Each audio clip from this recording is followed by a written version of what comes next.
quien dice que el Superrigi en realidad es parte del acuerdo con Peter Thiel y toda una suerte de cofradía gobernada por Estados Unidos y grandes tecnomagnates para entrar dentro de una suerte de países muy específicos donde se podría desarrollar esos sueños de lugares en el mundo donde la tecnología no va a tener reparos, no va a tener regulaciones. La preocupación es que mientras suceden cosas como hablar de si Adorni tiene 2 o 3 casas, quisilofismo, cristinismo, etcétera, mientras todo eso sucede, pasan leyes en el Congreso Nacional que creo que no se pueden comparar con el macrismo y que solo se podría comparar con algo del menemismo y de la dictadura, en cuanto a que seguramente el daño que produzcan en su mayoría sea irreversible, ¿no? Y esta ley de mañana diría que es una ley troncal. La convertibilidad duró 10 años. ¿Cómo es que un régimen que generó exclusión social, generó altos desempleo, generó mayor informalidad y una caída de ingresos grande, no obviamente al principio, porque al principio generó prosperidad y después por un crecimiento muy grande del producto, a diferencia de este esquema que es un esquema de estancamiento, eso es fundamental y por lo tanto tiene más límites en términos de lo que proporciona? O sea, fíjense el esfuerzo que hacen Milei y Caputo para plantear ahora vienen los mejores meses. ¿Por qué? Porque no pueden mostrar que, bueno, mirá, venimos creciendo, ¿no? Eso desapareció, o sea, no pueden mostrar eso. Lo quisieron comunicar como ley de inviolabilidad de la propiedad privada, pero es una ley de extranjerización de tierra, es una ley de concentración de tierra y de vivienda, es una ley que quita límites sobre la extranjerización. Si bien hay un proceso ya hace unos años de extranjerización de la tierra muy fuerte, en algunos lugares por sobre el límite que establece la ley actual, que claro, es el 15%. Porque cuando la ley llegó, eso ya estaba superado, digamos, ¿no? Porque la ley llegó y estaba superado, pero además porque después el control es bastante difícil, porque no sé, se supone que hay estados que no podrían comprar tierra en Argentina y sin embargo hoy hay una causa abierta por Arabia Saudita que compró miles de hectáreas a través de testaferro. Exacto. Pero acá aparece una discusión que es clave, que es estabilidad versus costos reales del proceso de estabilización. Es decir, el esquema económico bajó la inflación, una cierta estabilidad con una inflación que no está en niveles muy altos, tampoco en niveles que terminan siendo del todo bajos para generar las dinámicas positivas, y al mismo tiempo tiene costos reales muy evidentes. Uno de esos costos es el estancamiento. Entonces, la verdad que la posibilidad de sostenerse es cuánto valora o cuánto legitima la sociedad esa estabilidad a pesar de esos costos altos. Hay quien dice eso, que en realidad, más allá de los detalles, esto es una señal, que esto es una suerte de ofrenda o de carta para poder entrar a ese club. Veremos a qué va, entre otras cosas, el propio presidente de la Nación, después de pasar por España, a Estados Unidos para estar allí el 4 de julio.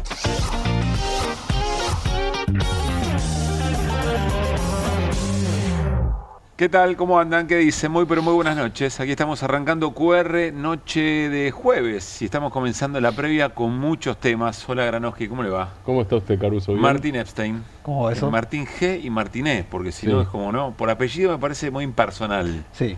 Como para el vínculo que tenemos. Como en la escuela primaria. Claro. A ver, Granoski pase. Por lo menos en mi escuela primaria Claro, era así. pero Sí. no sé. En la mía también. Pero no, en la tuya En la también. mía también, sí. Bien. Bueno, No, ya no se Granoski, sino Epstein. Pero... Claro. Ya se suma Dos Eric paisanos. Hauser. ¿Qué dice Heller? ¿Cómo le va? ¿Qué tal? A Heller sí, Buenas noches. es como un, ¿no? Hay un respeto, hay una... No hay otro gel en la mesa. ¿Cómo andás, Carlos? Buenas noches. Bien, muy bien. Bien, claro, no hay otro Heller en No hay la... otro gel en la mesa. Bueno, vamos a comenzar el Y programa otro Carlos. Nuestro Carlos. exactamente. con un dato muy importante del día. Hay historias, y hay historias interesantes. Trataremos, como siempre en QR, de presentar distintos abordajes, distintas miradas, seguir sumando herramientas para reflexionar sobre el día, que no nos pase tanto por encima, que podamos mirar un poquito las cosas sin sentir que nos arrolla la información, los acontecimientos, los dichos, etc. Y tiene que ver, en principio, insisto, con el fallo de la Corte, la decisión de la Corte Suprema de Justicia. Acá hay que hacer esta diferencia, que es importante, de avalar la cautelar que obliga al gobierno a cumplir con la ley de financiamiento universitario mientras se resuelve la cuestión de fondo, que eso irá por el tribunal de primera instancia en donde está tramitando. Pero la justicia había dicho, bueno, hay una cautela, mientras todo esto se resuelve, vamos a aplicar la ley, porque puede ser tanto el daño que después, aunque en la cuestión de fondo se le dé la razón a las universidades, el daño sobre la vida de docentes, no docentes, el propio transcurrido universitario, por supuesto, los estudiantes y las estudiantes, sea difícil de reparar. Eso fue cuestionado por el gobierno, eso es lo que llegó a la Corte. Y la Corte dijo hoy, la ley se tiene que aplicar hasta que la cuestión de fondo se resuelva. Esto es un dato muy importante. ¿Y por qué estamos mostrando esto? Bueno, porque le da sentido a cada una de las 4 movilizaciones que se hicieron, marchas federales por el financiamiento universitario. Me parece que hay que arrancar por acá, ¿no? No puede pasar inadvertido. Carlos, claro, la lucha y las plazas tuvieron sentido. Bueno, podríamos decir, más amplio, quiere decir que no es inútil la movilización, la resistencia, etcétera, aunque a veces los resultados demoran en llegar. Porque generalmente lo que se instala es la versión pesimista. Bueno, hicieron la marcha y ¿qué pasó? Sigue todo igual. Claro, ¿no? De hecho el gobierno se jactaba de eso. Claro. No recuerdo si en esta puntualmente, pero en varias movilizaciones, bueno, el otro día la cosa sigue, sí. No, además el presidente, cuando dijo antes de ayer, estos días cuando estuvo ahí en la Fundación Faro, ¿no? Que nombró esta ley entre las 40 leyes que dice que le aprobó el Parlamento, que eran golpistas. Sí. Y desestabilizadoras y qué sé yo cuántas cosas más, con lo cual yo en mi imaginario pensaba hoy que si es casual o no que justamente en estos momentos el Fondo Monetario esté pidiendo que se aumente la base imponible del impuesto a las ganancias. Es decir, impuesto a las ganancias a los trabajadores, no lo que nosotros decimos la progresividad, porque estamos en el peor de los escenarios. Se aprueba el super RIGI, que entre otras cosas baja del 35 al 15%, es decir, le baja 20 puntos del impuesto a las ganancias a esas grandes corporaciones, y al mismo tiempo el fondo dice, hay muy poco, solo el 8% de los trabajadores paga impuesto a las ganancias, hay que llegar al que el 20% pague, eso supone que hay que ir sobre el mínimo no imponible, es decir, que efectivamente más gente que producto del cambio que se hizo en la administración anterior dejó de pagar impuesto a la ganancia, vuelva a pagar impuesto a las ganancias. Es decir, aumentar los ingresos sobre la base de ampliar la base imponible y no la progresividad imponible, que es por donde habría que ir. Sobre todo la crema de la crema encima de todo, claro. De vuelta, ¿por qué lo vinculás con la noticia del fallo de la Corte?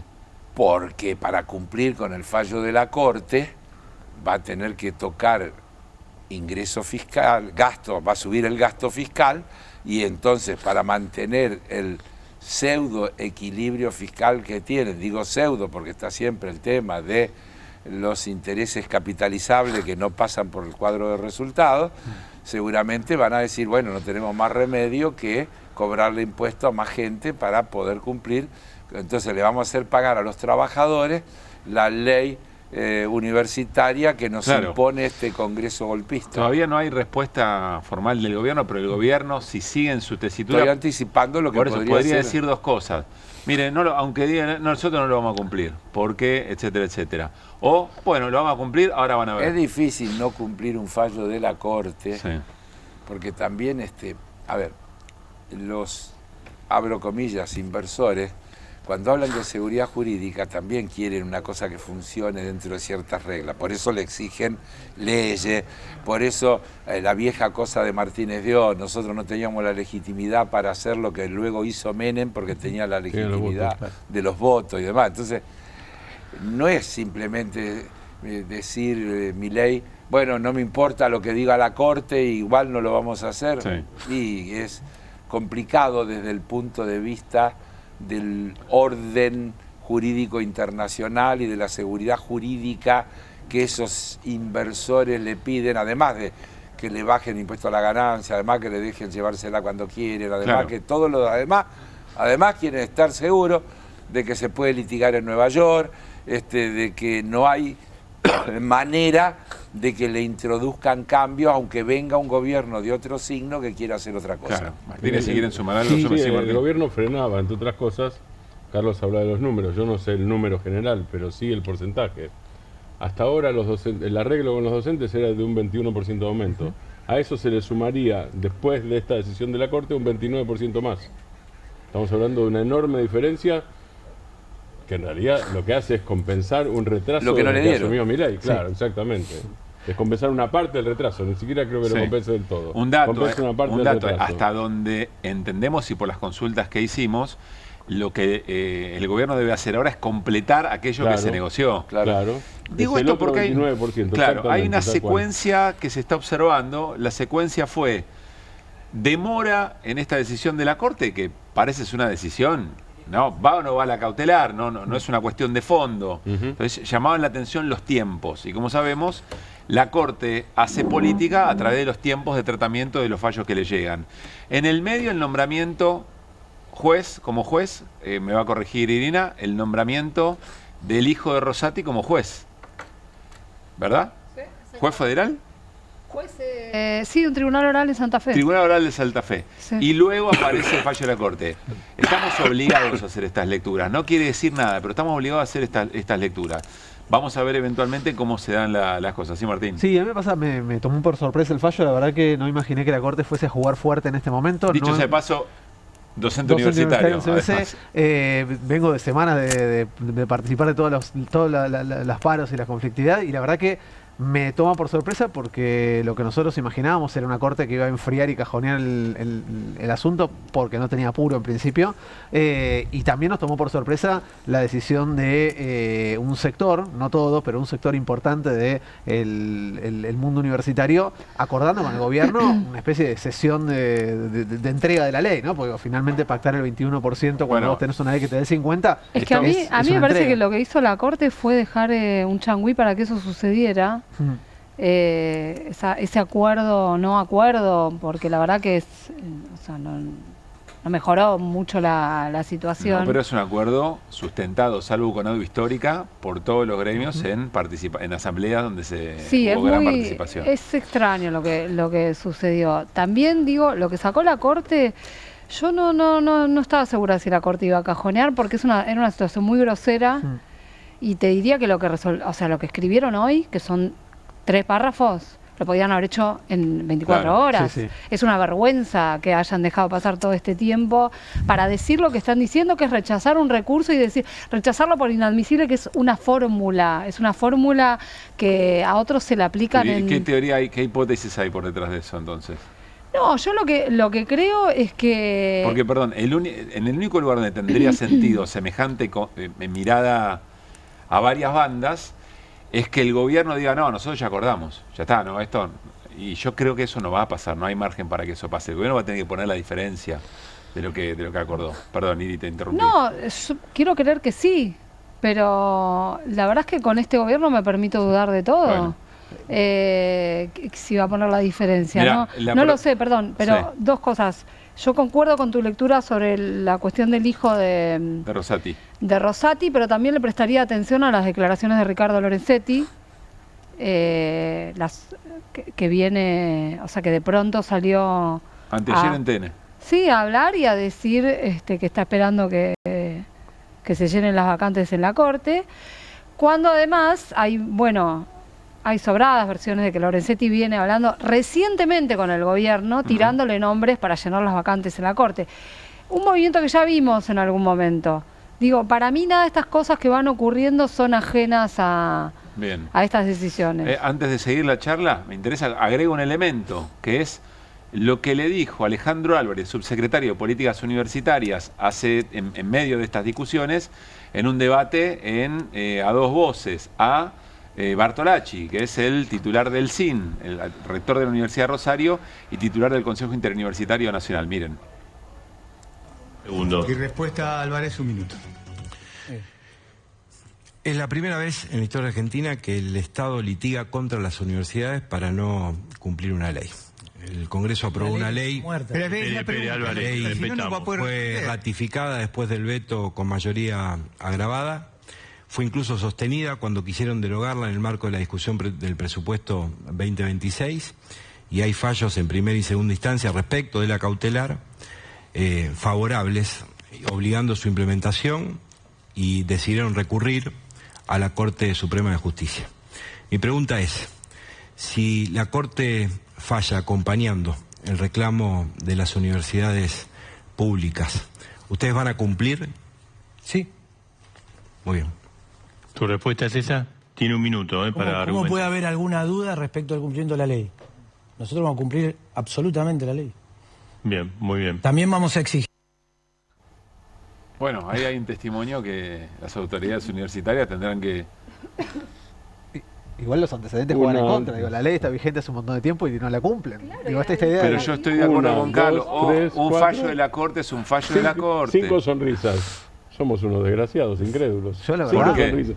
5 sonrisas después de ver a Álvaro. Mira, te voy a decir una cosa, un fallo de la Corte es un fallo de la Corte. En el año 2006, no quiero ponerme a contar una historia larga, el año 2006 la Corte hizo algo histórico. Llamó a una audiencia pública y dijo: me voy a ocupar de la cuestión del riachuelo. De Acumar. De que se sanee el riachuelo. Sí. ¿Qué hizo la Corte el año pasado? Dijo: qué pena, no podemos terminar de garantizar que se cumpla nuestro propio fallo. Nosotros no intervenimos más. ¿Cuántas movilizaciones hubo por el saneamiento del riachuelo? ¿Cuántas muertes hubo? Bueno, está bien. No, pero está bien. No es un caso menor. No sé si es comparable. Dije que es un caso menor. ¿Por qué nos cuesta tanto aceptar que por ahí está bien? Que por ahí está bien. No, digo que es un buen fallo de la Corte y que el gobierno no va a tener más remedio que cumplirlo. Yo creo que es un buen fallo de la Corte y el gobierno no debería tener más remedio. Y bueno, nada menos. Pero digo, la porque verdad parece es que estamos haciendo una fuerza bárbara para decir que no. ¿Y por qué? No estamos tratando de leer entre líneas. Qué bien que la Corte hizo esto. Ojalá y siga en esa línea y se falle muchas veces así. Sí, ojalá rechace recursos más rápido todavía. Porque esto lo podía... Yo te insisto, no hubiera hecho falta que se sienten a acordar nadie, sino que la Corte podía haber hecho en 24 horas lo que hizo hoy, directamente diciendo que se aplique, no que se aplique la ley, dejando firme la cautelar. Yo creo que las dos que cosas, se aplicara la ley. A ver si los convenzo y no para eliminar los matices. A veces las dos cosas son posibles. Está bien lo que hizo la Corte, y la Corte hace esto también por la presión del reclamo popular, porque no es una causa menor. Yo no digo que sea menor lo de Acumar, digo que acá está muy presente, son 4 movilizaciones en todo el país. Para nada digo que lo de Acumar sea algo menor, pero también, Carlos, creo que hay que reconocer que es una Corte irregular, es una Corte... Bueno, tenemos derecho a pensar, ¿cuál será la jugada? Aunque esté bien. O la Corte hace lo que tiene que hacer eventualmente. Yo qué sé, alguna vez podríamos tomarla y decir, vamos a ver, por ahora es un buen fallo. Tómalo así, cuando venga el malo lo criticamos. No, o cuando veamos el doblez... Bueno, por eso, cuando veamos el doblez lo criticamos, situación. Pero ¿para qué nos vamos a poner a imaginar? Por ahí damos idea. Bueno, veremos cómo el gobierno implementa efectivamente Esto es un brete para el gobierno. Nos vamos a enterar la semana que viene, porque si el gobierno cumple con lo que tiene que cumplir, el primero del mes que viene tiene que acreditar sueldos con la ley aplicada. Y esto significa con el aumento no solo del 21% acordado con los rectores, sino con lo que dice la ley, que es el 50%. Insisto, por eso yo tiré lo del impuesto a las ganancias. Yo creo que al gobierno le viene como un anillo al dedo decir, bueno, tenemos que cumplir con todo. Entonces, por un lado... Van a ver. Claro, y el fondo nos está diciendo que tenemos que hacer esto, vamos a hacer esto, porque lo que es innegociable es el equilibrio fiscal. Entonces, tenemos que cumplir, acá está quienes tienen que pagar. ¿Qué ibas a decir? ¿Te queda la duda por qué? No, porque ellos por ahí, viste, van a saltar, ya hicimos este acuerdo. Bueno, para mí sería muy difícil de sostener, pero... veamos a ver cómo bueno, sigue. si vamos a especular, especulamos. Digo. Yo los antecedentes no están del lado de la hipótesis. El gobierno va a desembolsar todo lo que tenga que desembolsar en cumplimiento de una ley, porque no son los antecedentes. Tomo este elemento. Si el gobierno no cumple, ya lo hace con el Congreso, uno podría decir, y ya eso debería ser para los potenciales inversores, si acá hay un problema institucional, si un presidente no cumple con lo que dice la ley. pero que haya un fallo de la Corte y el gobierno no la cumpla en términos de institucionalidad, pero puede ser. Efectivamente, este gobierno nos sorprende. Esta noche, déjenme quedarme con que movilizarse tiene sentido, vale, y aunque sea por las razones que nosotros creemos justas o por otras más conspirativas, le generó a la institucionalidad, a esta institucionalidad le generó una presión para resolver este tema. Además, tenemos antecedentes de movilizaciones importantes contra la Corte. 2 por 1. Y antes también. A ver, recordanos. En la época, te estoy hablando del año en 2001. Sí. La decisión de Néstor Kirchner de cambiar la Corte, iniciar un juicio político, estuvo precedida de movilizaciones insistentes en la Corte Suprema que organizaban en ese momento los abogados laboralistas, y esa movilización fue creciendo. Yo sé que pasaron muchos años, pero el efecto fue demoledor. Pero ¿y por qué estaría en contradicción con lo que estamos diciendo? No, Al revés, es a favor. No, por eso estoy abonando, en este caso estoy abonando la hipótesis Caruso de que sí, la movilización popular, y en este caso la sombra de una movilización popular que fue importante y que tuvo efectos sobre la composición de la Corte. Hoy, Franco Bartolacci, le agradezco a la comunidad universitaria, a mis colegas rectores, etcétera, etcétera, pero a la comunidad por haber abrazado esta causa, haberlo hecha propia, porque tiene una característica sobre cosas que nosotros hablamos mucho, Carlos, que es que la sociedad de alguna manera entendió que no afectaba solamente a los docentes, a los no docentes, a quienes van a estudiar, etcétera, etcétera, sino que afecta a, Franco Bartolacci, hoy Eduardo Rinesi, docente universitario, recordó un cartel que alguien llevaba una marcha que decía: yo no soy universitario, pero mi psicoanalista sí, y me salvó la vida. Entonces estoy acá en función de eso. Me parecía muy, muy interesante. Bueno, vamos a otra historia, que en algún momento se va a vincular con esto y las movilizaciones. Tiene que ver con lo que ocurrió hoy en el Senado. Muy sucintamente, había una sesión sobre la que ayer estuvimos trabajando, que iba a tratar, entre otras cosas, una ley de cambio estructural en la Argentina, que era la ley llamada Ley Inviolabilidad de la Propiedad Privada. Muy rápido también, desalojos express, extranjerización de la tierra, le quita facultades a los estados para expropiar y manejo del fuego cuando hay grandes incendios y alguien quiere cambiar el usufructo que se hace de esa tierra. ¿Y qué pasó? Bueno, ocurrió que la posibilidad de que hubiera una interpelación a Adorni llevó a que el gobierno y aliados dieran de baja la sesión. Hasta acá voy a avanzar ahora y vamos a compartir algunos testimonios y lecturas de distintos protagonistas y enseguida abrimos a la mesa. Vamos a escuchar a José Mayans, el titular del bloque del justicialismo. Cuando el Parlamento quiere hacer una interpelación o una moción de censura, simplemente falta mayoría absoluta. Y aparte de eso, si queremos removerlo del cargo, también mayoría absoluta, que serían 37 votos. En esa reunión que hicieron, ¿verdad?, que hicieron entre ellos, entre los 8 senadores, cambiaron esto y dijeron que tiene que ser por 2/3. Obviamente que hay un gran problema entre ellos. Primero porque nosotros ya hemos hecho el planteo que el que vota con ese criterio es porque está protegiendo a Adorni. ¿Verdad? Está protegiendo a Adorni, está haciendo una interpretación torcida de la Constitución para poder protegerlo al jefe de gabinete. Obviamente que acá hay gente que hizo declaraciones de distintos partidos políticos que Adorni no tendría que estar 5 minutos más en el cargo porque mintió, tuvo omisión maliciosa, dijo que son cosas absolutamente inverosímiles. Y tengo entendido, miren lo que voy a decir, que dijo en la reunión privada que tuvo, que me comentaba que dijo no evadió más porque no pudo, porque ese es el criterio que ellos tienen. Bueno, obviamente que evidentemente no son 44 los que dijeron que había que sostenerlo por 2/3.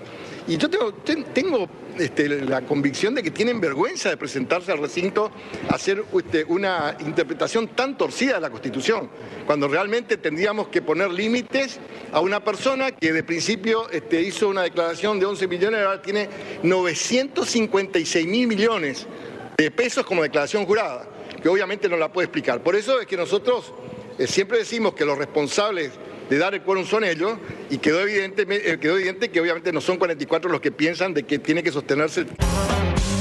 Se fue un poquito en la cuenta José Mayans, pero bueno, se entendió lo que quiso decir.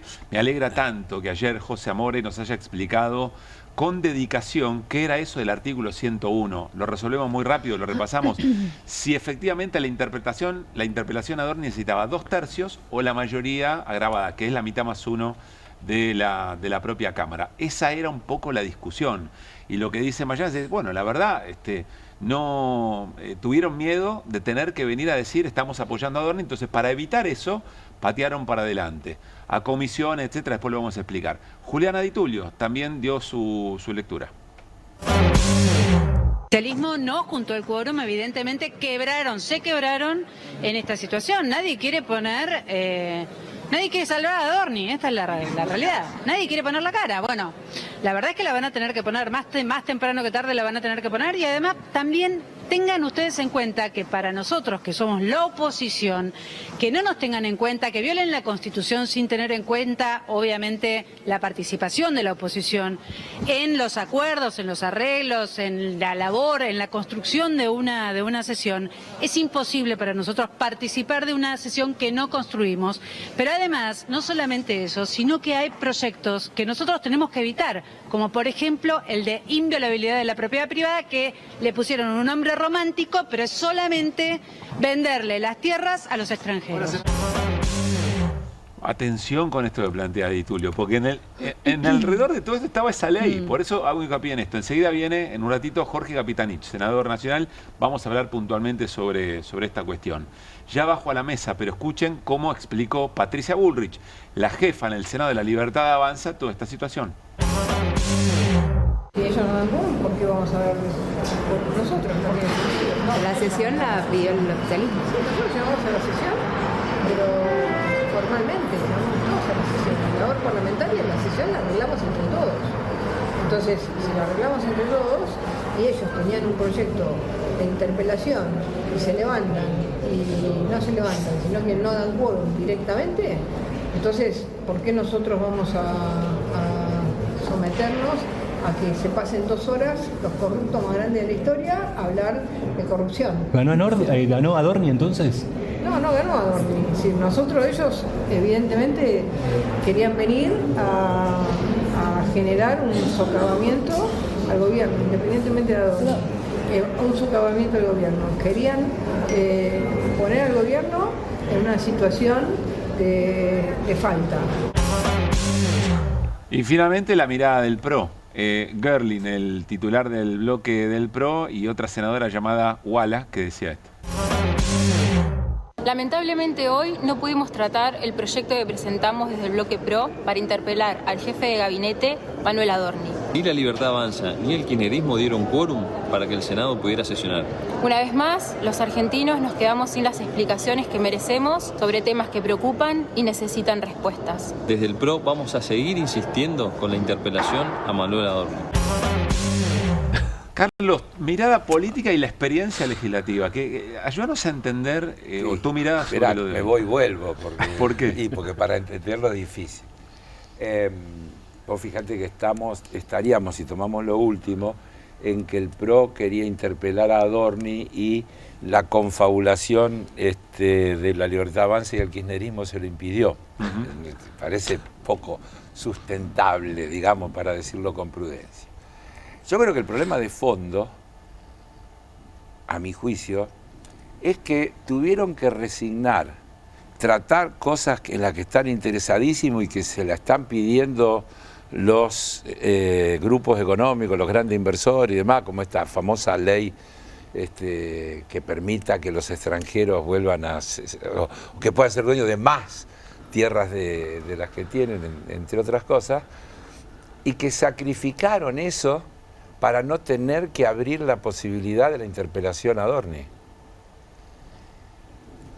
Para mí esa es después podemos darle 200.000 vueltas, pero el fondo de la cuestión era una sesión para tratar una cosa, que había un orden del día, y ante el riesgo de que el bloque de Unión por la Patria planteara esto que estamos diciendo, y que el PRO se viera obligado a tener que acompañar por lo que habían dicho, prefirieron hacer caer la sesión.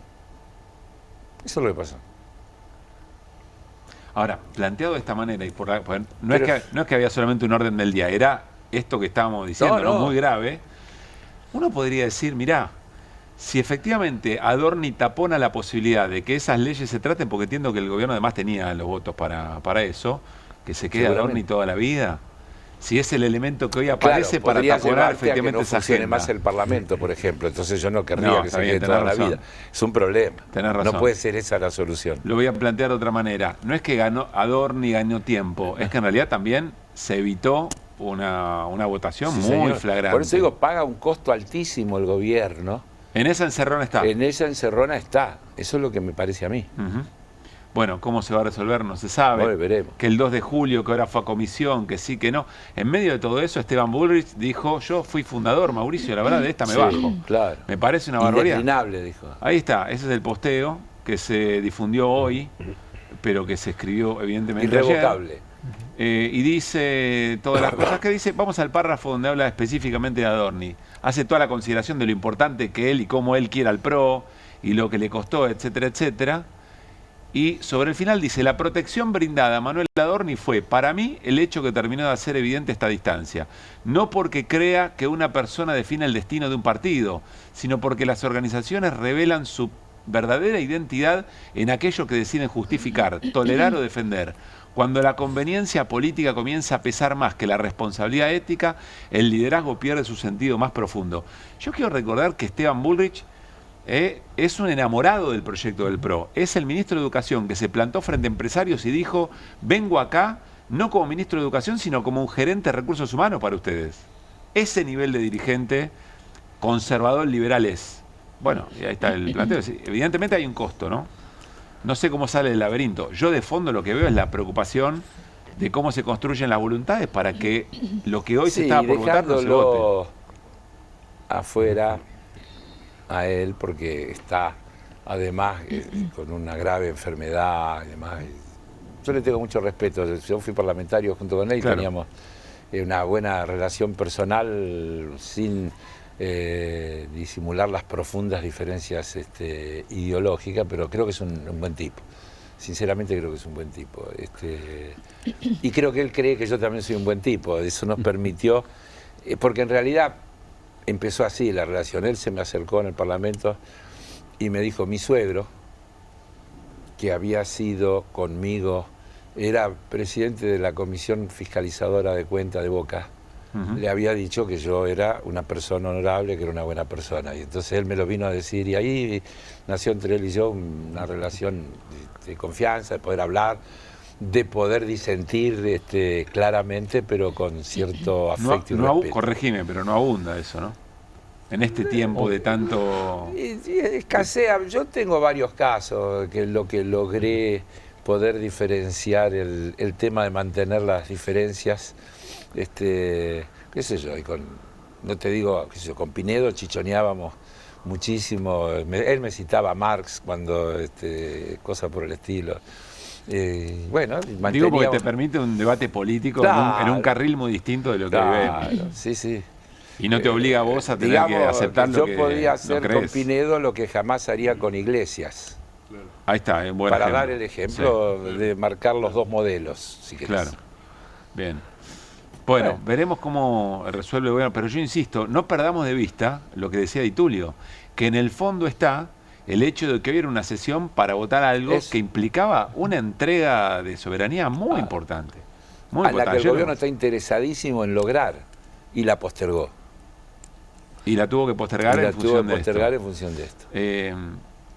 No sé cómo salen de la encerrona esa, porque bueno, lo postergan una semana y la semana que viene, ¿qué van a hacer? Bueno, alguien me enseñó alguna vez que en momentos de crisis el tiempo es muy valioso. Obvio. ¿No? Sí. Bueno. A veces lo arregla solo el tiempo.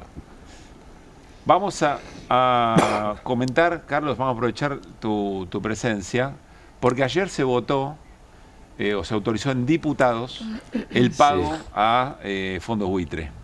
No, ayer se convirtió en ley porque ya venía con media sanción del Senado. Del Senado. Quiero compartir con vos algunos testimonios y a ver si podemos recrear un poco toda esta historia. Vamos con Álvaro Martínez, que decía algo así como que en realidad el gobierno que representaba a Carlos Heller en el Congreso tuvo 12 años para resolver este tema y no lo resolvió, y ahora viene La Libertad Avanza y por suerte lo resuelve. Dale. Durante años nos vendieron la idea de que no pagar era soberanía nacional, de que no pagar la deuda que tenía Argentina era soberanía nacional. Y como estamos hablando de datos, la 3 veces condenada, hoy balconera, con tobillera, decía: no vamos a ir a los fondos buitres, y hacían de eso una política nacional. Está bien que se ponga nervioso. A ver, tienen a su líder y conductora con tobillera en un balcón, está bien que se ponga nervioso. Miren, algo que tienen es que quieren contar la historia a medias, y lo acaban de demostrar. Lo que ha venido a hacer aquí hoy este proyecto es a saldar una deuda donde 12 años miraron para otro lado. 12 años tuvieron la oportunidad. 2005, 2007, 2010, 2012. Y eligieron no resolver. ¿Vieron quiénes son los especuladores financieros, presidente? Y nos tratan de brutos a nosotros. ¿Por qué no resolvieron, Carlos, en esos 12 años? No, yo diría, no sé si es bruto, pero mentiroso seguro, o mal informado, si quiero ser cuidadoso y prudente. El gobierno de Néstor y el gobierno de Cristina no tomaron ninguna deuda, primera cuestión. Lo que hizo el gobierno de Néstor y luego continuó el gobierno de Cristina es renegociar la deuda heredada, aquella que Rodríguez A. dijo que estaba en default.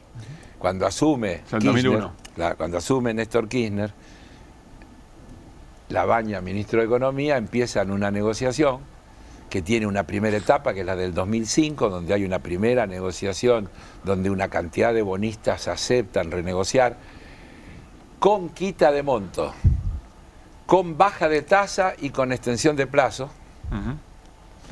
Y hay otra vuelta, en el 2010 ya con Cristina presidenta, donde entre las dos, para decirlo, en el medio hubo negociaciones puntuales, pero entre las dos se llegó al 99,5% de la deuda heredada que se renegoció.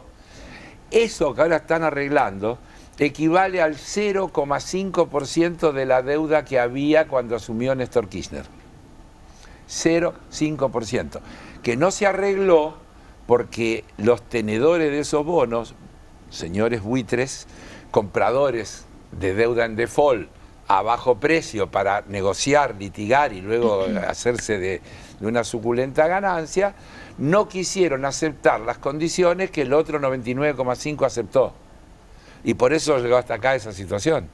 Entonces, hay una falacia o una ignorancia y un desconocimiento absoluto, no es ni parecido, no se puede decir en serio en el Parlamento lo que dijo este señor.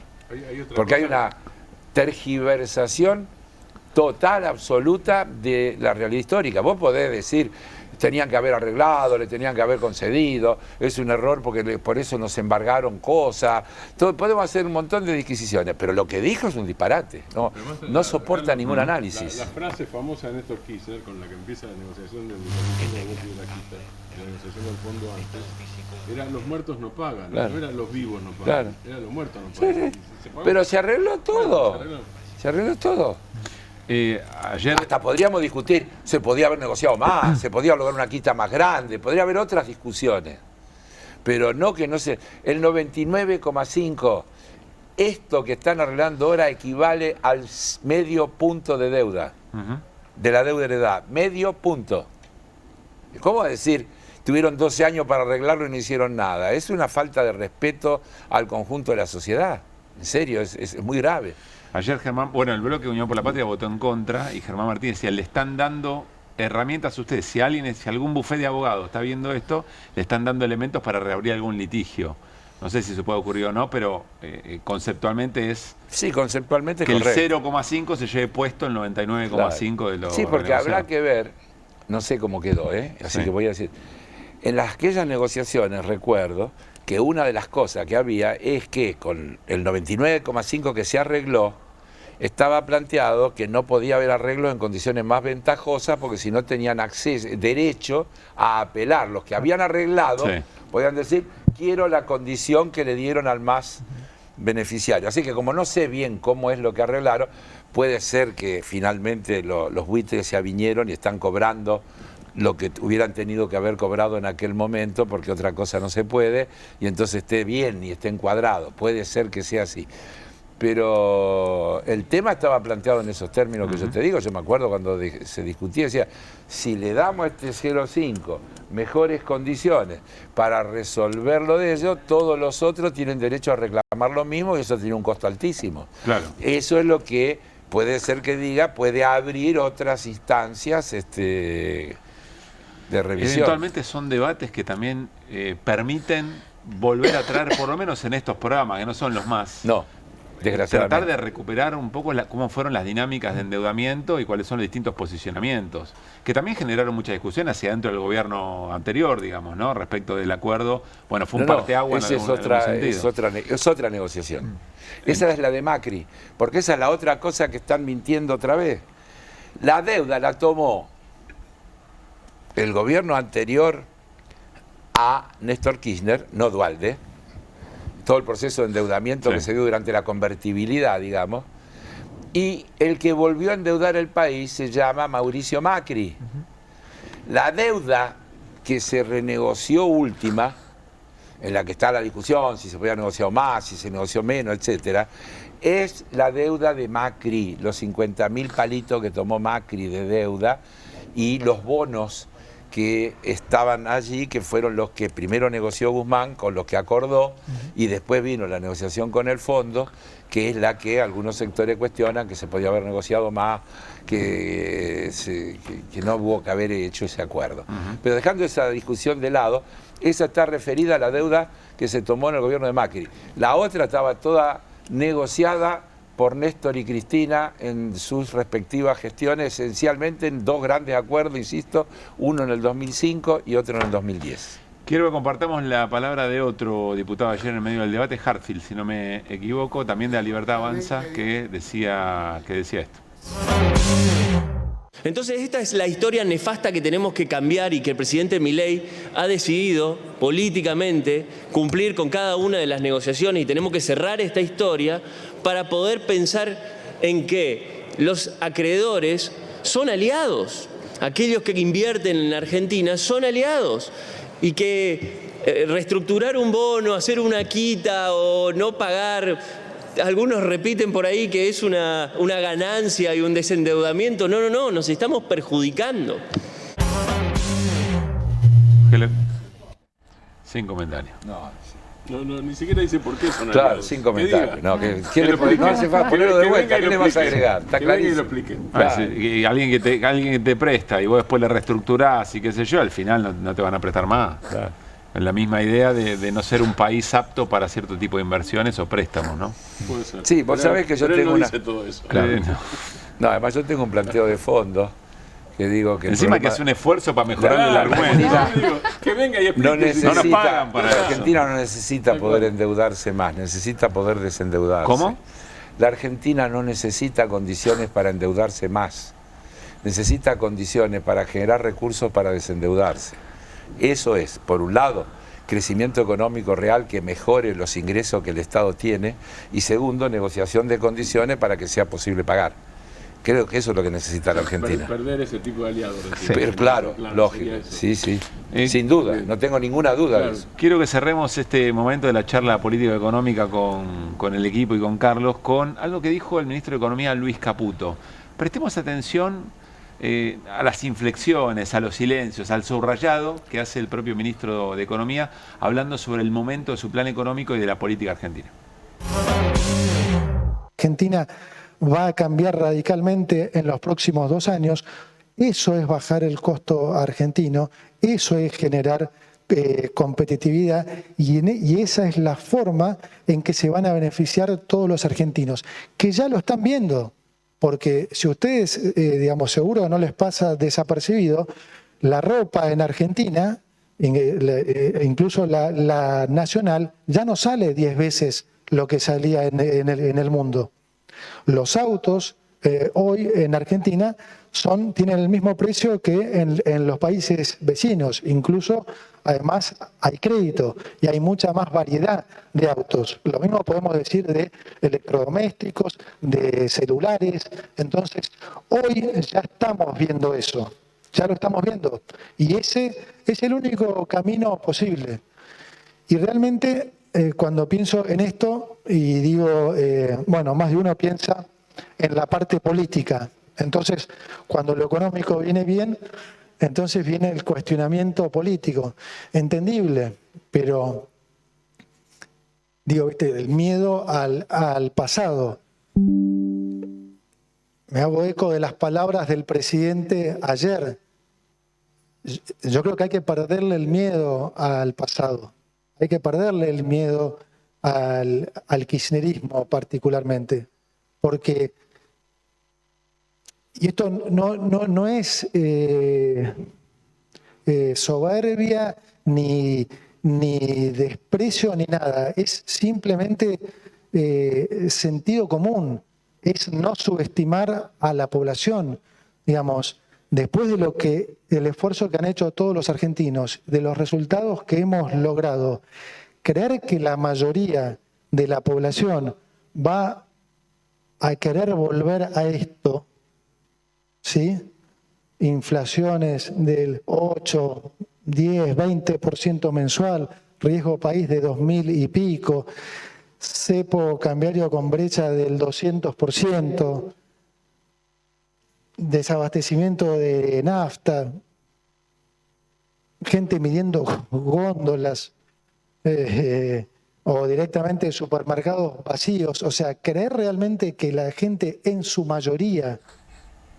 Bueno, dos ideas, ¿no? Primero, en ropa, autos y electrodomésticos la cosa va a fenómeno y la gente ya entendió, y después lo de riesgo político. Lo que no dijo es si empezó a comprarse ropa en Argentina, porque dijo que no lo había hecho nunca. Bueno, sí, es verdad.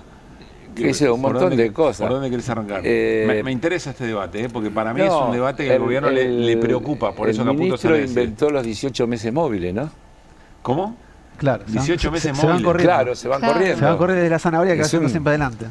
Ahora dijo 2 años, y además lo amplió, los 18 meses lo amplió a 24. No, pero dijo que la Argentina está 2 años para adelante en un cambio radical. Yo creo que es cierto, que intenta un cambio radical y estructural. Sí, claro, es cierto. Esa la a mí me pasan varias cosas que no cuadran con el relato del gobierno, ¿no? Si son efectivamente los mejores 2 años los que se vienen para adelante, está todo fantástico, olvídense del riesgo de que gane otro. Claro. O sea, si es todo maravilloso. No, pero Caputo dice, la sociedad va a acompañar Caputo esto. dice que la economía se va a llevar puesta a la política. Bueno, está bien.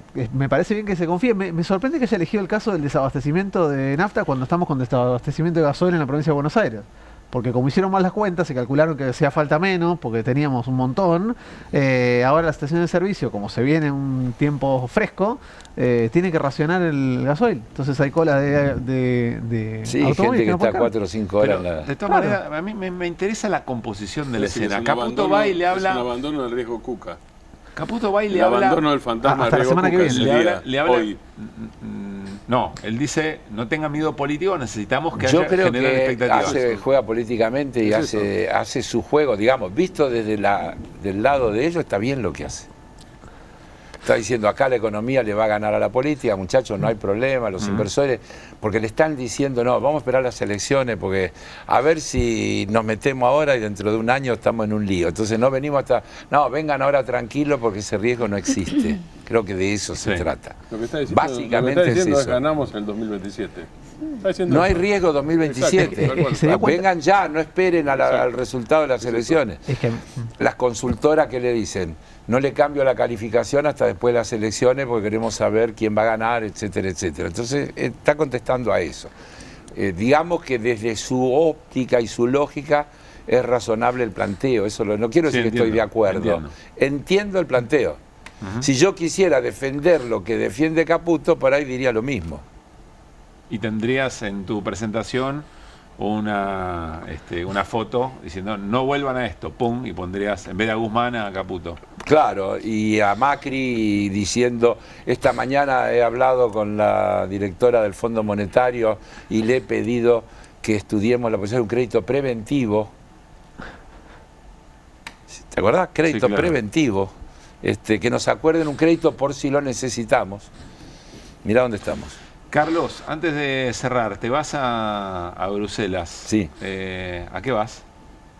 En Bruselas se reúne un grupo que se llama CM50, que es una iniciativa en el marco de la Alianza Cooperativa Internacional, que se supone que reúne a lo que ellos llaman a los 50 referentes más importantes del cooperativismo mundial en todas sus ramas.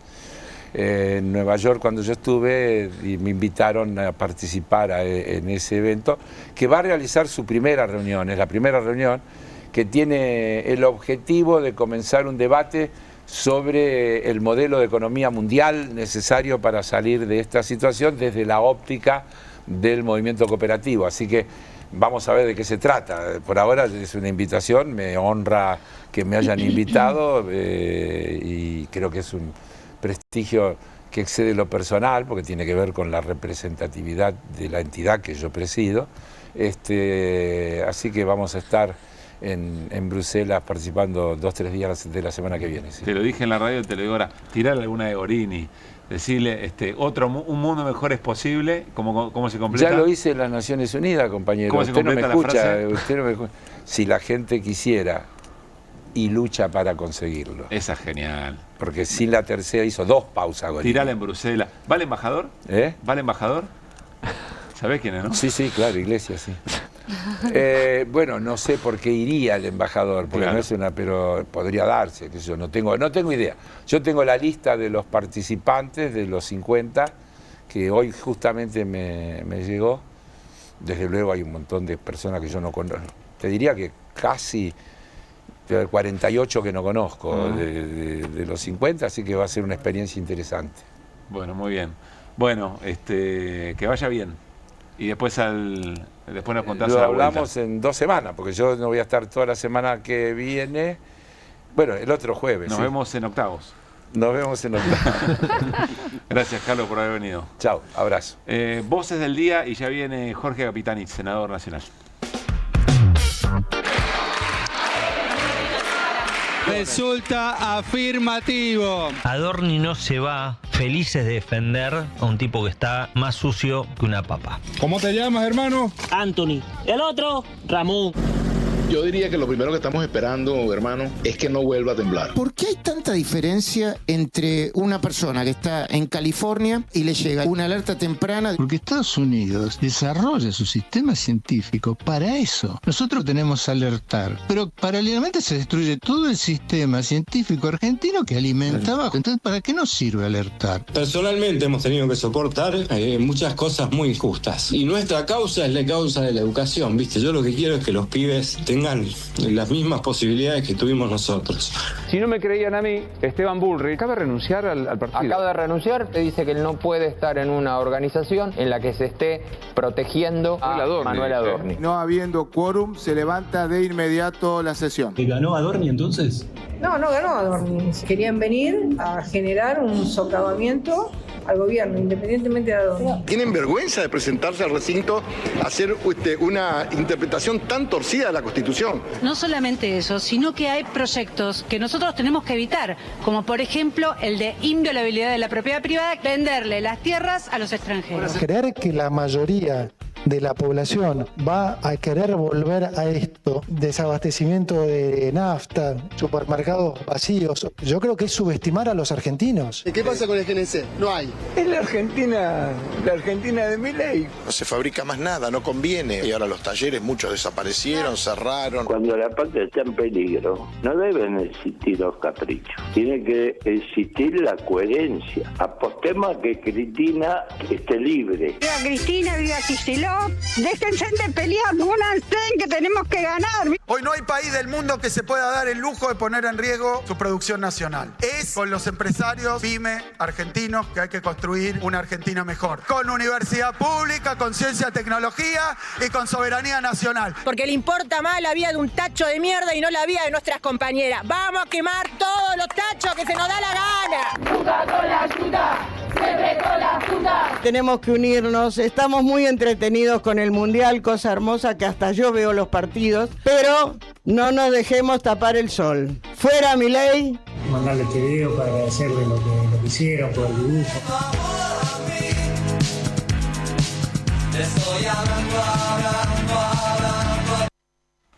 Bueno, muy bien. Después de las voces del día, le damos la bienvenida a QR a Jorge Capitanich, senador nacional, representa la provincia del Chaco, ex gobernador ex jefe de gabinete, etcétera. Jorge, gracias por estar. No, al contrario, muchísimas gracias por la invitación. Estamos charlando fuera de aire porque, claro, estaba escuchando lo que contaba Carlos Heller respecto del tema del acuerdo con los fondos buitre. Y en el Senado ustedes habían hecho un reparo, una advertencia. Sí, claro. Primero porque hicimos corregir el anexo A de los acuerdos con los dos fondos, tanto Atestor como Value como Bainbridge, digamos que eran los dos fondos. Sí.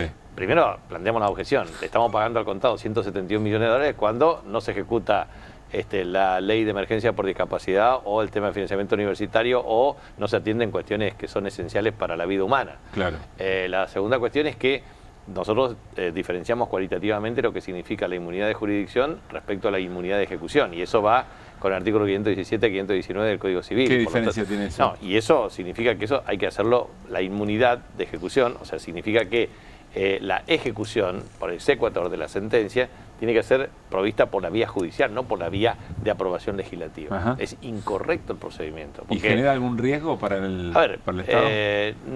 Primero son sentencias judiciales, ¿no es cierto? Son sentencias judiciales firmes y consentidas en el segundo distrito de New York. La segunda cuestión es que una vez que la sentencia está firme, se tiene que respetar el procedimiento de carácter judicial. ¿Sí? Porque, a ver, ¿cómo quedó esto? Esto era una 88.100 millones de dólares, stock de deuda con el tema de suspensión de pago por Rodríguez Sá, Congreso de la Nación. Toma Néstor, negocio en condiciones súper competitivas, eso implica 67% más o menos de descuento y eso se extendió hasta el año 2010 con Cristina, eso permitió el ingreso del casi el 93% de los acreedores eso nos contaba Heller, claro. ¿Qué pasó en ese momento? Por cláusula Rufo, que era una cláusula que impedía extender negociaciones diferenciales hasta el 31 de diciembre del año 2014, se estableció un mecanismo de negociación que participó Axel como ministro de Economía y obviamente era el 7% de los litigantes. ¿Y qué pasó? Digamos, los fondos buitres compraban deuda por 2 centavos, litigaban y la verdad es que el Congreso le dio la razón en el año 2016 con Macri y se generaron condiciones de financiamiento equivalente a prácticamente eran 15.000 millones de dólares. Y la verdad es que ahí se habían consolidado teóricamente 3,5% de ese 7 y ahora nunca se termina de cerrar. Ahora, lo que es interesante de la jueza Presca en este segundo distrito es que ha descartado bonos por prescripción. Porque, ¿cómo es el procedimiento? El procedimiento cuando existe un canje es que, bueno, vos entraste al canje, te doy un nuevo bono y dame el anterior. Entonces ya no podés seguir litigando hacia adelante. Ahora, el tema central es que hay que ver, porque no hay una resolución de carácter estructural porque no se sabe cuánto hay. En estos, aparentemente, habría cerca de 25 millones de dólares en proceso de litigio y algunos bonistas en Alemania, por ejemplo. Pero la verdad es que en el año 2016 se dijo el mismo argumento que ahora. Con esto resolvemos ya todo, pero siguen apareciendo sentencias. Senador. Y esto me parece que es importante, yo creo que también es importante desde el punto de vista del reconocimiento de la jurisdicción y sobre todo de la soberanía jurídica de Argentina.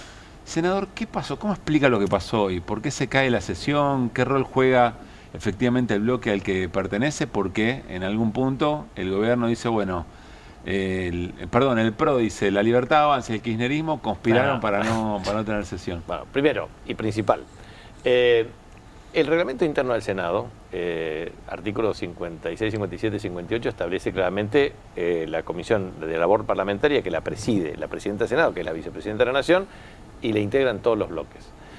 La semana pasada se hizo un acta de labor parlamentaria y se determinaron los puntos, entre los cuales estaba la solicitud de la moción de censura provista por el bloque justicialista. ¿Qué implica la moción de censura? Bueno, la interpelación previa y la resolución del cuerpo que con mayoría absoluta, es decir, 37 votos, puede propiciar la remoción. Después hay que completarlo en diputados con 129.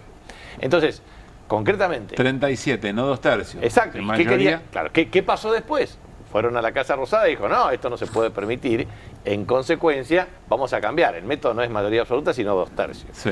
De manera tal de que 16 firmas pasaron a ser 8 y el El presidente provisorio sustituyó a la presidenta del Senado. De manera tal de que hubo un procedimiento absolutamente irregular Quiero y entender, violatorio. una labor de 16 más la vicepresidenta fue reemplazada por una labor por 8 y el presidente provisorio. Y afuera... Claro, ¿eso claro. qué significó, digamos? Y para alterar la mayoría absoluta por 2/3. Claro. Entonces, claramente es un procedimiento irregular. A su vez, que no se hagan los vivos, los otros partidos, los del PRO, diciendo que nosotros consentimos cuando en realidad fuimos los que propiciamos la moción de censura. Primera cuestión. Segundo, el efecto inmediato de esto es el resquebrajamiento de la mayoría automática y de la escribanía de gobierno en el Senado, porque consiguieron 47 votos para la ley de modernización laboral. Y esto ha resquebrajado el liderazgo de Patricia Bullrich, ha resquebrajado la unidad de la mayoría automática, ha resquebrajado la escribanía del Congreso. Entonces, claro, me parece que ese es el segundo efecto político importante. Y tercero, ¿qué va a pasar ahora? Bueno, el 1 de julio a las 15 horas está designada la Comisión de Asuntos Constitucionales donde va a tratar la moción de censura. ¿Cuántos votos tiene la Libertad Avanza neto? 6. Nosotros tenemos 6 y obviamente son 19 votos. Sí. En consecuencia, el resto de los votos perfectamente pueden ser susceptibles de articulación para suscribir el dictamen y elevar a la consideración del plenario. De manera tal de que... ¿Al día siguiente, en la sesión del 2? No, a ver. ¿O tiene que pasar 7 días? Tiene que pasar 7 días, si no, se tiene que sobre aprobar tabla. por 2/3. Sí. O sea, por aprobar sobre tabla 2/3. Pero de cualquier manera, el cronograma es absolutamente indubitable, transparente e inobjetable. O sea, ¿viste ese famoso dicho popular? No hay plazos que no se venzan, sí, ni deuda que no se paguen. Bueno, estas tropelías jurídicas que ha cometido el jefe de gabinete de ministros, que es el retiro de confianza, porque acá hay un problema central de lo que ha pasado. Y esto es importante plantear también, porque si tengo tiempo para decirlo. Primero, las atribuciones constitucionales de la designación de ministros y jefe de gabinete de ministros corresponde al presidente de la República. 99, inciso 7 de la Constitución. A ver, ¿cómo se remueve un ministro o el jefe de gabinete? Primero, por el 99, inciso 7. ¿Lo pongo o lo saco? Segunda alternativa, el presidente. El presidente. Segunda alternativa, juicio político. Ahí tenés que, juegan 3 artículos de la Constitución, 53, 59 y 60. ¿Qué significa esto? Cámara acusadora, Cámara de Diputados, Cámara juzgadora, Senado, y ¿qué se necesita? 2/3. Ahora bien, el artículo 71 de la Constitución te dice, ministro, podés concurrir claramente tantas veces que sea necesario al Congreso para informar sobre actividades, participar en, en reuniones de comisiones, etc. De manera tal de que lo que queda claro es que el procedimiento de juicio político es más extenso y requiere 2/3. Sí. El caso de la moción de censura, y esto se ha discutido mucho en el debate de la ley 24.309, que es la de reforma constitucional en el año 1993, se debatió en la Convención Constituyente de 1994 y obviamente es la primera vez que un jefe de gabinete de ministros está sometido a una moción de censura. ¿Qué significa eso? El jefe de gabinete de ministros es el único ministro que tiene rango constitucional. ¿Eso qué significa? Significa que naturalmente tiene 2 artículos que hablan de él, 100 y 101. El 100, inciso 1 es responsable de la administración, pero a su vez suscribe los decretos con el presidente, etcétera, etcétera. Decreto de necesidad de urgencia, inciso 3 del artículo 99, bla, bla, bla. Ahora, lo que me parece importante es que el 101 dice 2 cosas. Primero, el jefe de gabinete tiene que concurrir a ambas cámaras en forma sistemática en el periodo de sesiones ordinarias a informar sobre la marcha del gobierno. Y segundo, dice, está sometido a la moción de censura, que es en verdad una institución del sistema parlamentario.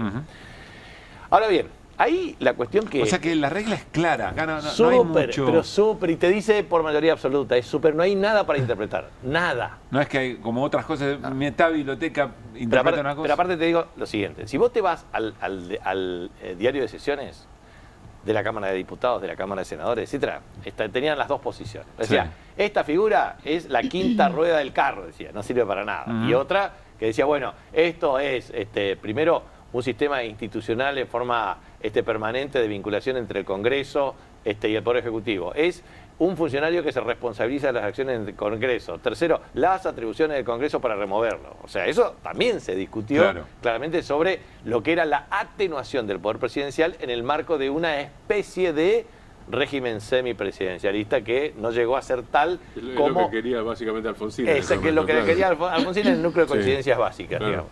Entonces, lo que me parece que es importante acá es que esto queda claro en absoluto, y aparte hay que plantear lo siguiente. La vía judicial es otra vía. Acá es una vía política y es la confianza del funcionario respecto al Parlamento. Ha violado... ¿La confianza tiene que ver con su función de administrador general de la Argentina o del Estado? Primero, ¿tiene que ver con eso? Acá hay ¿cuál es el problema de pérdida de confianza que es manifiesto y claro en este caso? Primero, le mintió alevosamente al Congreso, a la Cámara de Diputados. Dijo tantas estupideces que efectivamente no tienen... Eso no hace falta ni argumentarlo porque lo dicen todos los espacios políticos. Lo dicen todos los espacios políticos. Segundo, hay omisiones reiteradas y graves. Hay rectificaciones de declaraciones juradas.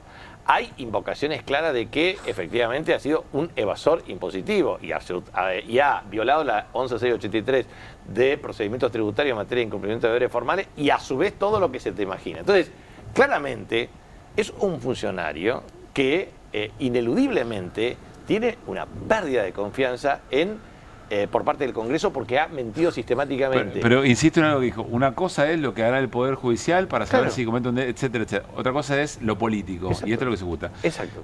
Dos preguntas, ¿cómo sigue esto? Es lo que acaba de decir, eventualmente irá a comisión, puede tardar un poco menos, pero irá a comisión y llegará efectivamente al recinto. Así es. Me quedo en el punto 2, el resquebrajamiento que usted mencionaba de la autoridad de Patricia Bullrich, del propio gobierno que obtura su agenda, sobre lo que ahora querría volver en un minuto.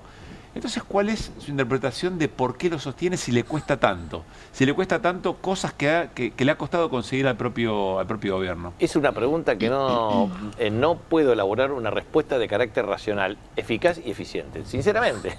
Pero que aparte te digo lo siguiente. No tengo la menor idea, dijo Jorge Capitán. Es una cosa que es espantoso lo que ocurre, aparte porque la verdad... no vamos a decir que tenemos a Albert Einstein y en la elaboración de la teoría de relatividad 2, digamos. Estamos hablando de un personaje que verdaderamente ha demostrado de un modo manifiesto sus limitaciones. Pero a su vez hay una cuestión concreta, digamos. Dentro de la función de jefe de gabinete tiene que ver con, primero, una agenda comunicacional, que ya la perdió, porque ha sido sustituido como vocero. Segundo, una agenda de base territorial, intendentes y municipios. No solamente porque le saca recursos a intendentes y municipios y porque no se ejecuta ninguna obra, pero la verdad es que no hay vinculación territorial. Tercero, no hay agenda legislativa, porque no va al Congreso, ni informa al Congreso, ni tiene vínculo con el Congreso. Entonces, las funciones acreditadas de coordinación de gabinete tampoco la ejerce. De vínculo con el Congreso, tampoco la ejerce. No, de comunicación, si dijeran públicamente las cosas que el resto de los ministros dice de Adorni, sería un problema, digamos. Yo también tengo ese mismo mensaje, digamos, respecto a lo que dicen de él. Claro. Entonces, No, la verdad que no tiene racionalidad este comportamiento por parte de una decisión presidencial, porque verdaderamente, y aparte... La verdad, por ejemplo, otra cosa. Nosotros, en este caso, la ley esta famosa de, ¿viste esos títulos pomposos que ponen estos personajes? Que dice inviolabilidad de la propiedad privada. Entonces yo, la verdad que en varios argumentos le planteé, miren, en realidad la propiedad común es un tema que se discute en toda la historia, desde el Código de Hammurabi con Ciro el Grande de Persia, pasando por la transformación entre nómades sedentarios en el Neolítico hasta el derecho romano. O sea, los antecedentes respecto al tema del derecho de propiedad están. Ahora, que discutamos el artículo 17 de la Constitución Nacional, que está desde Alberdi a la fecha sin modificaciones, yo le digo 1853. ¿Qué dice el artículo 17? La inviolabilidad de la propiedad privada. Eso nunca se cambió. 1853, 1860, 1866, decir, 1898, 1949, 1957, no es eso lo que está en juego. 1972, 1994. No, solo para ahorrar charla. Exacto. Aquí hablamos sobre desalojos express, exacto, extranjerización de la tierra, manejo del fuego, violación de la ley de manejo de fuego y expropiación. Se plantea, primero, se viola la ley de presupuestos mínimos y presupuestos ambientales, se viola el acuerdo de Escazú, el acuerdo de Kioto, el Tratado de París. La verdad, lo que hace el gobierno, y a su vez, escúchame, el problema de extranjerización es un serio problema desde el punto de vista del ejercicio de la soberanía territorial. Acá las disputas estratégicas en materia geopolítica están vinculadas a el tema de energía, el tema de tierra, el tema de suelo, el tema de agua dulce, el tema de producción de alimentos, que hace efectivamente la configuración de la soberanía y el ejercicio de geopolítica trascendental del país. La verdad que todo lo que están haciendo va en detrimento de eso. Ahora, senador, comprendiendo la gravedad de lo que implican leyes de estas características, como la de RIGI, SuperRIGI, sí, y que además ayer lo conversamos, si efectivamente se aprobaran y se modificaran cosas en esa función, es muy difícil volver atrás con el daño que pueden llegar a hacer. La pregunta a esta altura es ¿por qué tienen los votos? Y dos, ¿por qué no estaba rodeado el Senado hoy ante un eventual tratamiento para tratar de expresarse en contra de una ley tan flagrante? Yo recuerdo otros tiempos en la Argentina donde solamente la presencia del Fondo Monetario Internacional o alguna discusión significaba que centros de estudiantes, organizaciones sindicales, organizaciones políticas rodeaban el Congreso por un tratamiento así. ¿Por qué esto se podría haber hecho? Si no estaba Adorni, hoy probablemente el gobierno tenía media sanción. Así es. Siempre contesto con el mismo argumento. Mancur Olson, 1956-1965, que decía, muchas veces hay 3 razones de no alineamiento directo entre lo que significa malestar y movilización. O sea, primero, muchas veces hay malestar evidente sin movilización objetiva, es lo que está ocurriendo ahora. En segundo lugar, muchas veces hay intereses comunes que no se expresan en la acción colectiva. Y muchas otras tantas es la verificación de injusticias profundas que no se manifiestan en reclamos objetivos. Entonces, esto ocurre en la historia de la humanidad, pero creo que, mira, siempre hay que pensar lo siguiente. ¿Te acordás lo que pasó con Ben Ali en Túnez? Cuando hubo un vendedor ambulante que se quema porque le habían querido quitar un carro y genera verdaderamente lo que fue la primavera árabe. Un hecho puede disparar efectos múltiples. Entonces, lo que yo digo es que no hay que jugar con las demandas, las necesidades y la afectación de derechos de la gente.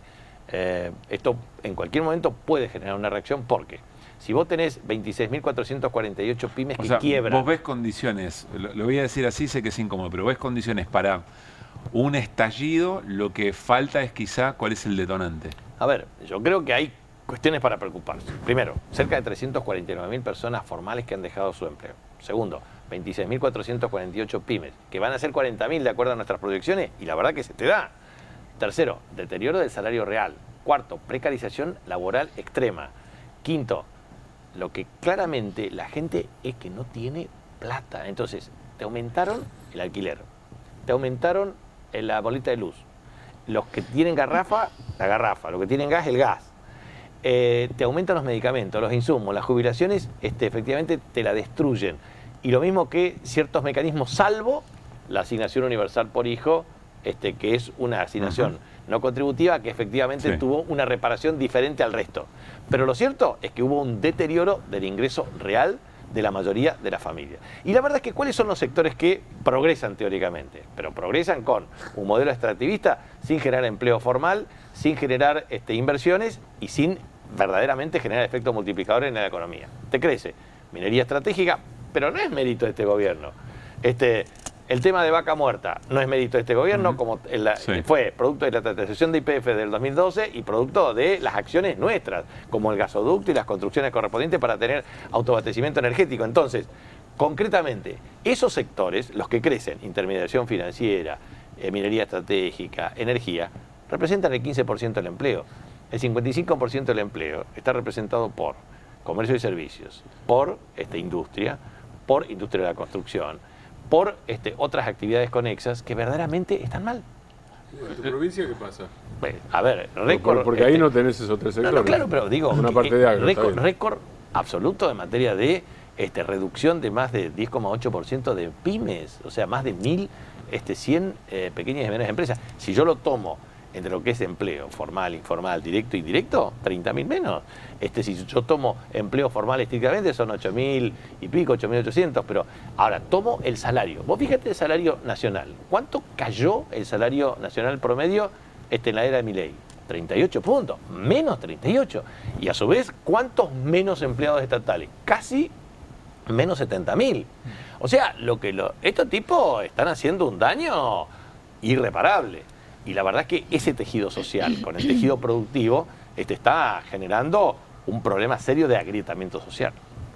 A mí me llama la atención, tomando lo que decís recién, ¿por qué resiste? Digo, porque efectivamente coincido punta a punta con el diagnóstico que haces y efectivamente hay un escenario de un deterioro muy marcado de condiciones de empleo, de generación de empleo hacia adelante, del salario, de condiciones de vida. Le agregaría lo que decís, el endeudamiento de la familia, exacto, ¿no? Digo, una problemática que empieza a crecer de manera cada vez más exponencial y con el agravante de que el dato que nosotros siempre planteamos, que es el del endeudamiento formal con el sistema financiero, que anda en torno al 10%, no es el más problemático, sino que es el de billeteras virtuales o el del prestamista del barrio, que es el que finalmente te cobra una tasa mucho más alta que tiene un efecto peor. Digo, ¿por qué resiste? ¿Por qué la sensación que hay en el clima o el ambiente que hay es de que esto está así y sigue así y no pareciera que fuera a cambiar mucho? Mira, yo creo que hay múltiples factores que tienen que ver con lo siguiente. Primero, se partió de una situación en donde efectivamente se había acumulado una estructura de ahorro e ingresos, eso después se lo fue erosionando. Entonces, ¿cómo va la debacle en materia de ingresos de carácter familiar? Entonces, cuando agotás los pocos ahorros que tenés, ¿qué haces? Primero vas a la tarjeta de crédito. Cuando ya no puedes pagar, al préstamo personal. El préstamo personal bancarizado. Cuando no puedes el préstamo bancarizado, vas al préstamo no bancarizado, que son las fintech y toda esa merezunda. Y la verdad es que vas exponencialmente creciendo tu tasa de interés y en la disponibilidad efectiva de la plata. Entonces, mucha gente y muchos empleados públicos te dicen, yo no cobro nada. Segundo, muchos empleados privados cada vez para tener una mayor percepción del ingreso, lo que tiene es que se endeudan a plazo con tasas de interés con un crecimiento exponencial. ¿Y qué hacen todos estos esquemas de préstamo no bancarizados? Fragmentan de a 20.000, de a 50.000, de 40.000 y te ponen tasas de interés exponencial. Por lo tanto, lo que no cobran por impago, lo recuperan por tasa de interés. Ahora, Jorge, si la situación es tan dramática en términos de cómo se vive en el metro cuadrado y si además los proyectos son tan flagrantes en torno a soberanía, cambios estructurales difíciles de revertir. Vamos a observar algo y quiero preguntarte por el nivel de discusión que está teniendo hoy la oposición, si está a la altura o no de estos problemas. Miren.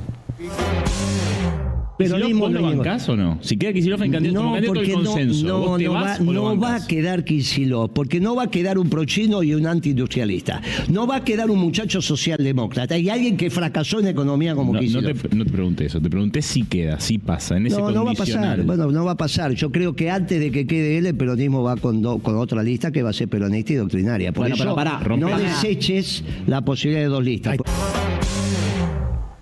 Moreno podría ser un honor. En las últimas 48 horas, nombres de todo tipo y testimonios de todo tipo que muestran que, frente a los problemas que recién describías y que sumaba Martín, lo que se está discutiendo es esto.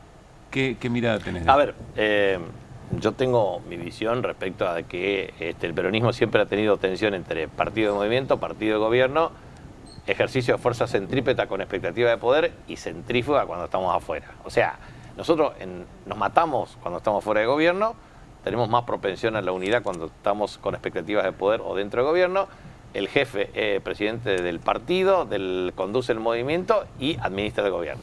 Listo. Entonces eso resuelve los problemas de contradicciones secundarias. No estaría funcionando eso. Eso no está funcionando. Entonces, a ver, ¿cuál es la metodología? Elegir el líder para que elija programas y equipos y después junte todos es una opción. Pero yo diría, ¿por qué no pensamos otra? Primero, representar a los que tenemos que representar. Primero, unirnos para representar bien. Gobernadores, intendentes, diputados, senadores, concejales, de manera tal de que nosotros, el trabajador, el empresario, el pyme, etcétera, se sienta representado por lo que nosotros hacemos. Lo hacemos, sí, pero de una manera inconexa e inconsistente. Tenemos que mejorar eso. Segundo tema, tenemos que tener un acuerdo programático. Si nosotros no tenemos un programa, la verdad es que tenemos verdaderamente un problema serio de penetración en ciertos segmentos que pueden definir claramente el caudal electoral. Tercero, hay que definir un método de selección de candidatos, sea pasos, no sea las pasos, pero hay que buscar un criterio, yo creo que hay que hacer las pasos claramente, para definir el líder. Pero por el nivel de discusión y de degradación que se muestra, que ya se ha visto en otra oportunidad, las pasos quedan lejos. Si hubiera, quedan lejos. Sí, a ver, yo... Porque la lastimadura respecto de los posibles votantes puede ser muy, muy grande. ¿O no crees que aleja este tipo de discusiones al votante? La verdad que al final todo tiende a acomodarse y me parece que lo que creo que va a ocurrir es que va a ser en un balotaje muy competitivo como ocurre en Colombia, en Perú, va a ser en Brasil lo mismo. Esto va a ser, acá hay un problema de antagonismo y de polarización política que se está galvanizando en el mundo y en Argentina también va a ocurrir. Corregime si no estás de acuerdo, pero el modo en que se llega eventualmente a esa disputa hace una diferencia por la cohesión interna, hasta por la capacidad de enamoramiento que puede tener una fuerza política. Totalmente de acuerdo. Ahora, ¿qué es lo que yo propongo? O sea, ¿no estás de acuerdo con lo que está pasando? No, claro. A ver, yo propongo discutir por lo menos 12 puntos básicos. Le digo, a ver, tenemos que ponernos de acuerdo en política, en políticas públicas. A ver, para mí hay 4 políticas que tenemos que estar todos de acuerdo. Política industrial. La verdad, nosotros no podemos avalar un modelo extractivista y de alineamiento automático a nivel internacional con pérdida de soberanía. Tenemos que tener una política industrial con valor agregado en origen, potenciación de complejo productivo e inserción competitiva en el mundo. Yo creo que nadie puede estar en desacuerdo de eso. Segundo tema, política de empleo. La verdad, 44,6% tenemos de informalidad. Es el máximo del periodo Milei y es uno de los máximos que tiene Argentina. Bien, en ese contexto lo que hay que tener es una política de empleo. Eso quiere decir salario mínimo vital y móvil, generar políticas de calificación laboral, inserción laboral competitiva, porque hay una cuestión. En los últimos 50 años en Argentina la tasa de desempleo fue del 8,6% y el mundo estuvo por la mitad. Entonces, algo estamos haciendo mal. Tercer tema, política científica tecnológica. Invertimos 52.000 millones de dólares como tope 0.34 del PIB en 50 años. ¿Sabés qué? El mundo invirtió 400.000 millones de dólares, 350.000. ¿Sentís que en este momento de discusión de la oposición tenés un lugar y una manera para discutir esto que nos estás contando? Yo creo que es lo que hay que hacer. Te agrego otra política, la política de economías regionales. A ver, yo tengo 19 economías regionales que estamos trabajando en la comisión que presido. Sí. Desde tabaco, té, yerba mate, garbanzos, poroto, ganado ovino, etcétera. Y la verdad que tenemos... Yo no veo que estén en óptimas condiciones. Pero hay un problema. Argentina es un país marcadamente desigual. En el 1% de la superficie, 40% de la población. En el 99% restante, 60%. Hay asimetrías estructurales que hay que corregirlas. Bien, yo creo que en eso el peronismo debería ponerse de acuerdo rápido. Vamos a plantear las restricciones. Restricción energética. ¿Se va a resolver? Y claro, se resuelve con vaca muerta, con energía, con... Todo eso está bien. Ahora... ¿Con este mero extractivismo? No, tiene que ser con red de proveedores locales, integración de cadenas de valor y la energía... El problema es que tanto Axel Kicillof como Cristina o Máximo Kirchner, yo creo que están de acuerdo en esto, que no creo que haya ninguna duda sobre esto. Bueno, pero vamos a ver algunas cosas que sí podemos tener discusión. Por ejemplo, en materia de logística, claramente un plan de infraestructura pública con efecto multiplicador. ¿Sabés cuánto se invirtió en la Argentina en los últimos 50 años? 508.000 millones de dólares. ¿Sabés cuánto América Latina? 4,4% del PIB y 5,2% en los países del Fondo Monetario Internacional. ¿Cuánto equivale eso? Entre 1,4 y 1,7 billones de dólares. Nos falta infraestructura. Te interrumpo con una cosa. Pero digo, quiero completar nada más y después discutimos. Después, otro tema, restricción política. Mirá que la polarización también induce a que si nosotros no tenemos cierta masa crítica desde el punto de vista político, tampoco podemos gobernar nosotros. Claro. Entonces, es un tema clave cómo resolver la restricción energética, la externa, la política y la logística. Ahora bien, pongo los 4 puntos polémicos para el peronismo. Muy bien, vamos a discutir reglas. ¿Sí o reglas no? Yo soy partidario de discutir reglas. Una regla fiscal que tienda al equilibrio, una regla monetaria que tienda a la estabilidad, una regla cambiaria que tienda a la competitividad y una regla institucional que tienda a la calidad. Muy bien, ¿qué significa eso? Lo explico. La verdad... Yo coincido con esa frase de Máximo. El equilibrio fiscal te están diciendo, te estás comprando el paquete de moda, te estás comprando el paquete liberal de moda. Bueno, yo contesto con números. ¿Sabes cuánto tuvimos? Muchos países tienen déficit fiscal. Yo he escrito muchos papers y conozco bien los números. Argentina, 50 años. ¿Sabes cuánto tuvimos de déficit en materia de déficit financiero? 849.000 millones de dólares, precio constante 2025. ¿Cuánto tuvimos en materia de déficit primario? Y casi 249.000 millones de dólares. O sea, 500.000 es bailado con el sector privado, rescate y tasa de interés y una acumulación que no fue responsabilidad del peronismo, pero que en definitiva fueron gobiernos verdaderamente de derecha. Entonces, la pregunta que yo hago es, ¿quién paga esto? Entonces yo creo que 7,1% es evasión, elusión fiscal y 3,46% son gastos tributarios. Entonces yo digo... O sea, la pregunta no es por el ajuste, sino la pregunta es por el ingreso. Exacto, yo digo, ¿tenemos que tener equilibrio fiscal? Sí, pero no a costa del pobre, sino a costa de la que más tienen. A ver, eso es una discusión dentro del peronismo. Prometo que tendremos un encuentro para estos 4 puntos específicos. Arrancamos la próxima, arrancamos de ahí. Una cosita nada más. Regla monetaria. A ver, vos podés, regla monetaria es por agregado o por tasa de interés. Ahora, lo que no podemos negociar en un gobierno peronista es la inflación. La tenemos que pulverizar también porque es un tema que afecta a la gente. Tercer tema. Competitividad sí, pero va a cambiar el universo y el mapa y el paradigma económico en la Argentina en los próximos años. Entonces, yo digo, estas cosas son, mirá, fíjate vos, son 12 temas, 12 puntos que deberían formar parte del debate. Ojalá sea el debate muy pronto. Para cerrar casi por sí o por no, ¿crees que va a llegar con 2 listas, como dice Moreno, el peronismo a la elección? La verdad que si no hay paso, objetivamente puede ocurrir eso. Entonces, las pasos son muy importantes para que todos jueguen adentro. ¿Y si se llegara con 2 listas, la chance de ganar es? Bueno, es alta en balotaje cuando todas las partes se unen. Porque yo creo que esto va a haber polarización extrema y esa polarización puede darse en primera vuelta o en segunda vuelta. ¿Vos en serio pensás como probable que pueda haber 2 listas? No, a ver, si no se ponen de acuerdo, ¿viste? Yo pienso que no, pero digo, son especulaciones. A mí me gustaría pensar que no. A mí me gustaría pensar que no. Coincido en el gusto, pero si analizo probabilidades, a mí me parece altamente improbable que haya 2 listas. Creo, no sé. Sí, hay que ver, ¿viste? Sí. Yo creo que... Sin interna, digo, por supuesto. Puede haber 500 listas con interna, obviamente. Tiene que primar. Sin paso. Tiene que primar la racionalidad. Ahora, los enemigos también juegan, entonces alientan expectativas de sectores para generar división, porque ellos pueden ganar de 2 maneras distintas. Primero, uniendo al espectro de derecha y centro derecha, y segundo, desuniendo al espectro opositor. Muchas gracias por haber venido, Jorge. Al contrario. Breve pausa y seguimos con Macurre.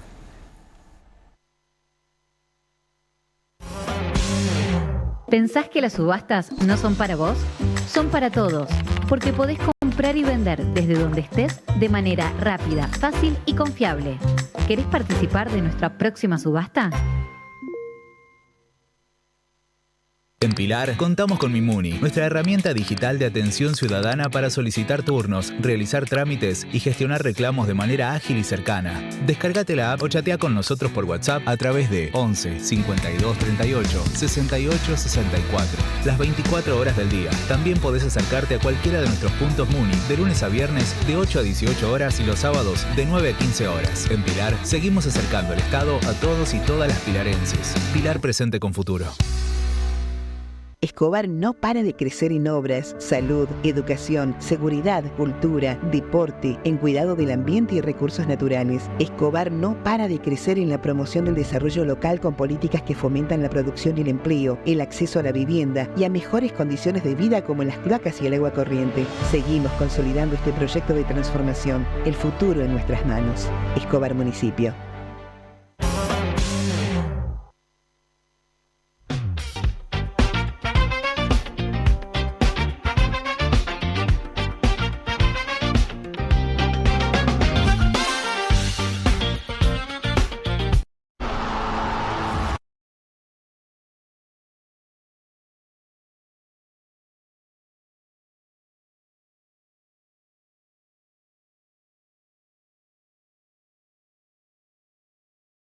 Bueno, la degustación dudaste si Malbec o Cabernet. Sí, yo creo que estaba para cualquiera de los dos. El enólogo en la charla previa nos pidió que probemos distintos varietales y creo que aprovechamos la oportunidad. Así que bueno, quedan varios días y no nos conformamos. Queremos ir por muchas bodegas más. Gracias. No, gracias a vos.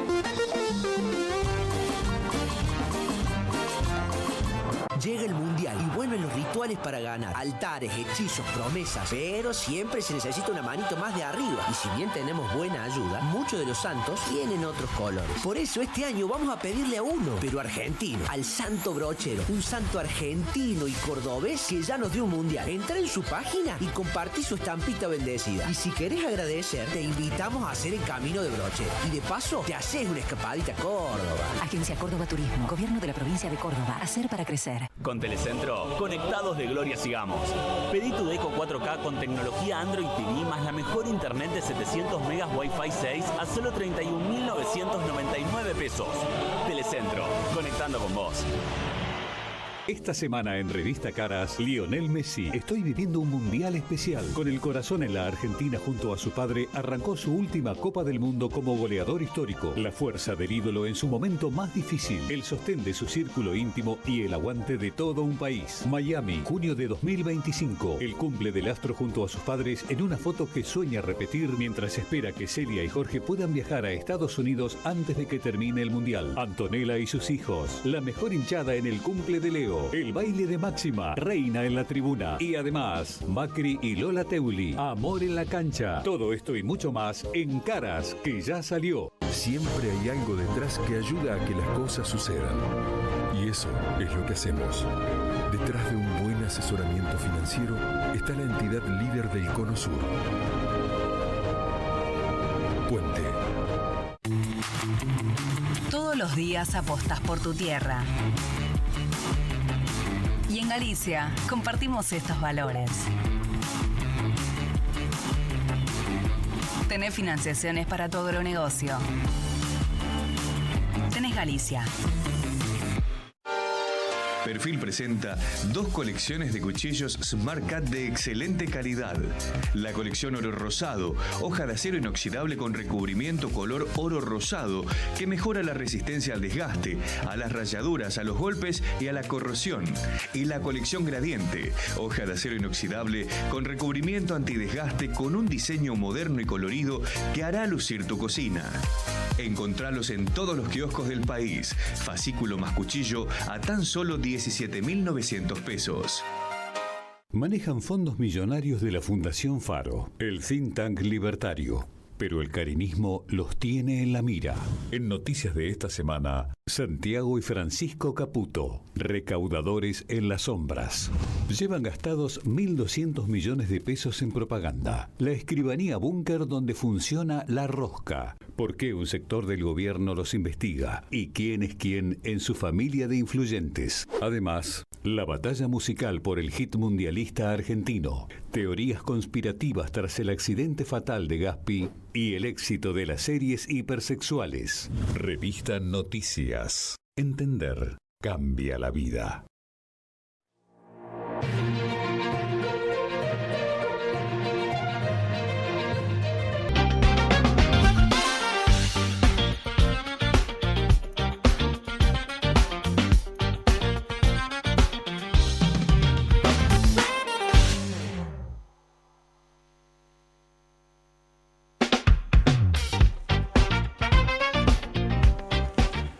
Propuestas artísticas para no perderse este fin de semana en el Centro Cultural de la Cooperación Floreal Gorini, Corrientes 1543. Miren, viernes 20:30 se presenta Telefonistas, una historia de llamadas cruzadas, secretos y tensiones en la Casa de Gobierno en junio del 55, ni más ni menos, con libro y dirección de Martín Ortiz y un elenco de primera. Domingo a las 8 de la noche, los domingos, no se pierdan Emilio, una historia sobre la pérdida de la memoria de Patricia Suárez, con dirección de Mariano Docena y gran elenco. Y 2 propuestas domingueras más para las infancias y la familia. Ojos de Pez, nueva creación de Tándem Teatro para las y los más peques, llena de humor, donde el campo y el mar se encuentran a través de los sueños. Domingos a las 4 de la tarde. Un cielo abierto, con dirección de Lorena Romanín y gran elenco, pensada para niñas y niños a partir de 10 años que cuentan la historia de una niña atrapada en los conflictos de sus padres, encuentran refugio en la amistad con una mujer que vive en la calle con su perro. Para más información pueden ver la agenda completa en la web del Centro Cultural de la Cooperación, www.centrocultural.com, o seguirlos a través de sus redes. Martín Epstein, hablamos de salarios. Sí, vamos a hablar un poco de salarios. Salió hace 2 días el índice de salarios y el gobierno salió rápidamente a decir: pegó la vuelta. Ahora los salarios recuperan, ahora esto es empezó la buena. Y la verdad que agarrarse de un dato en el cual en un mes ocurre que un dato de salarios te da bien, me parece un poco mucho. Nosotros tenemos ahí una placa que da cuenta de la evolución del salario, pero tomando como consideración el promedio de paritarias mensuales, ¿sí? ¿Por qué tomamos este dato? Porque nosotros venimos elaborando esto desde CEPA y nos da casi calcado con la evolución del índice de salarios del sector privado que publica INDEC. Y nosotros preanticipábamos, sabíamos que en el mes de abril iba a dar una leve recuperación, ¿sí?, de algo menos de 1 punto respecto a la inflación, el salario promedio de paritarias mensuales. Claro, es un salario que viene en un efecto bastante particular, porque en general todos los meses pierde contra la inflación, no es que generalmente viene por arriba.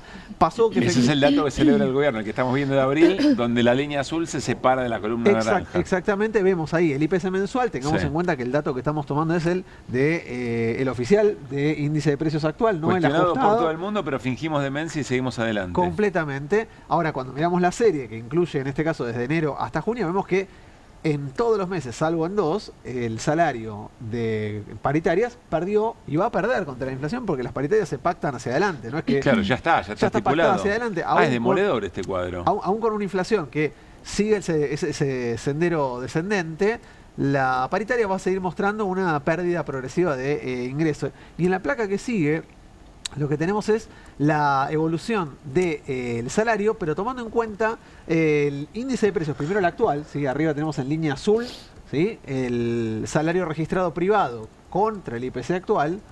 Contra el IPC actual, la segunda línea es la de los promedios de paritaria, la liñita gris. Sí. Ahora, en línea punteada nos quedan abajo, si nosotros hiciésemos la cuenta con el índice de precios que deberíamos tomar, no porque lo digo yo, no porque lo dice el CEPA, porque lo dijo el Fondo Monetario Internacional. Claro. El fondo le dijo a este gobierno, che, tenés que actualizar la canasta de consumos del IPC. ¿Por qué? Porque está desactualizada, porque estás midiendo mal y los ponderadores están tomando mal la relación de ingresos respecto a, sobre todo, servicios. Ya está todo hecho, lo rajaron a la baña porque lo quería aplicar. Exactamente, y cuando vos mirás tanto el dato del salario registrado privado, el del CIPA, como el de promedio paritario, en los dos casos, comparados contra la canasta que debería medirse, te dan, en un caso, 8 puntos de pérdida de deterioro a junio, en el otro caso tenés un deterioro de arriba de 15 puntos. Tremendo. Digo, esto es lo que también decía Capitanich hace un rato, no hay posibilidad de pensar en un cambio de dinámica laboral salarial si esto no se revierte. Y para el gobierno esto no puede revertirse porque su programa económico, su proyecto de bajar la inflación está atado directamente a el deterioro del ingreso. El ancla sos vos. El ancla somos nosotros. Claro. Los laburantes, los asalariados somos el ancla de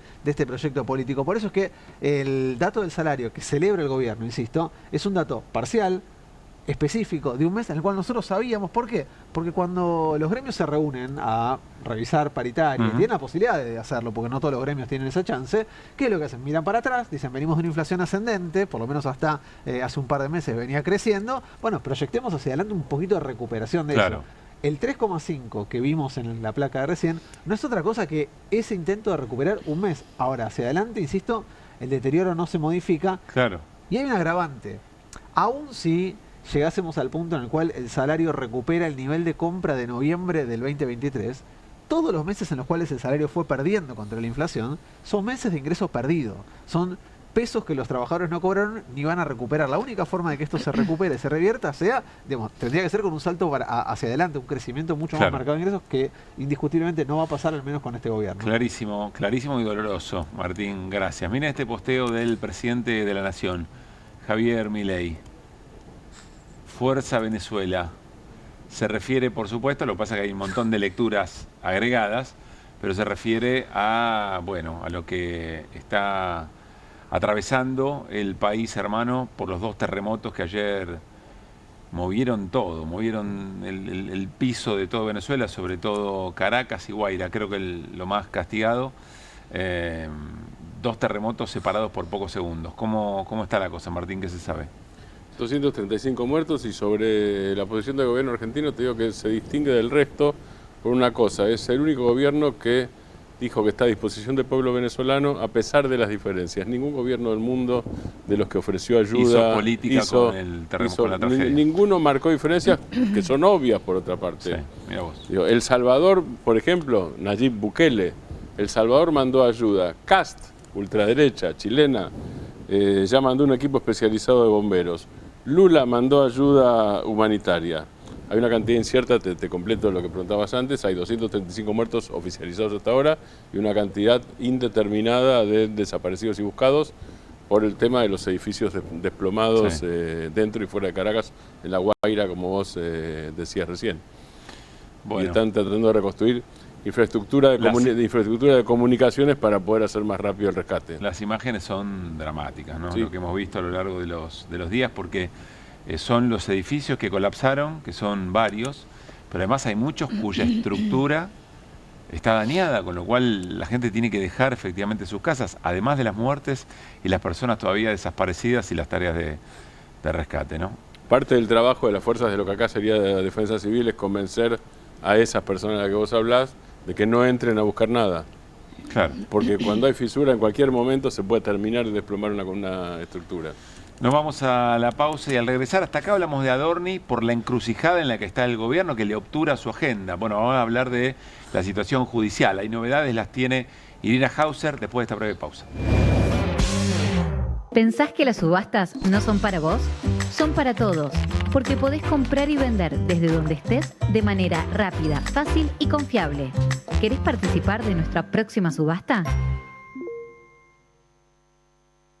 En Pilar contamos con Mimuni, nuestra herramienta digital de atención ciudadana para solicitar turnos, realizar trámites y gestionar reclamos de manera ágil y cercana. Descárgate la app o chatea con nosotros por WhatsApp a través de 11 52 38 68 64, las 24 horas del día. También podés acercarte a cualquiera de nuestros puntos Muni de lunes a viernes de 8 a 18 horas y los sábados de 9 a 15 horas. En Pilar seguimos acercando el Estado a todos y todas las pilarenses. Pilar presente con futuro.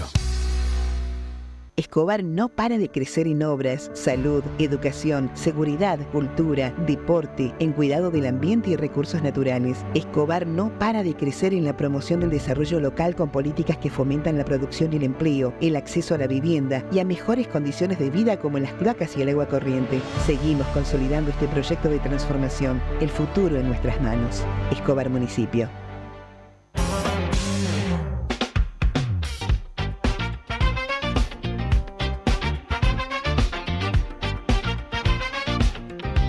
¿Sentís que en el trekking se cumplió el objetivo? Sí, la verdad que la temporada anterior se nos hizo muy cuesta arriba, pero creo que dimos una muestra de carácter. Todos los senderos son igual de difíciles, pero bueno, contento, ¿no? Con llevar esta camiseta a lo más alto y con darle una alegría a mi familia. Gracias. No, gracias a vos. ¿Necesitas llegar tranquilo a fin de mes? Tené un préstamo 100% online con WeCred. Te damos un préstamo personal de hasta 600.000 pesos. Acreditación por CBU dentro de las 48 horas. Mínimos requisitos. Cuotas fijas en pesos. Rápido, simple y seguro. Ingresá ahora en wecred.com.ar. Perfil presenta 2 colecciones de cuchillos Smart Cut de excelente calidad. La colección oro rosado, hoja de acero inoxidable con recubrimiento color oro rosado que mejora la resistencia al desgaste, a las rayaduras, a los golpes y a la corrosión. Y la colección gradiente, hoja de acero inoxidable con recubrimiento antidesgaste con un diseño moderno y colorido que hará lucir tu cocina. Encontralos en todos los kioscos del país. Fascículo más cuchillo a tan solo 17.900 pesos. Lo importante es que tengamos conciencia. Señor, deja el cargador enchufado. La luz, Ciro. ¿Y si volvemos el tiempo atrás?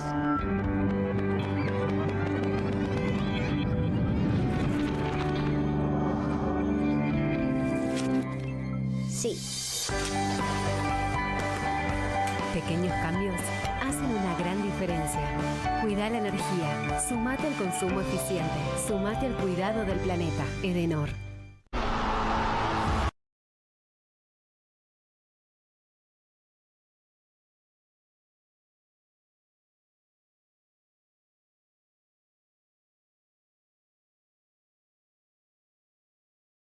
Qué hermoso que es Neuquén. Soy Mariano Martínez. Mis primos recorrieron todo Neuquén. Voy a hacer lo mismo, en 3 días. No, es imposible eso. ¿Cómo? Corriendo. Se observa en la corteza de los arrayanes. Sí. ¿Eso no es Mariano Martínez? No. Ah, sí. Martínez, ¿por qué no te unís al grupo? No. Vení, Martínez. La niña, para allá, ¿no? Agarra para allá, ¿no?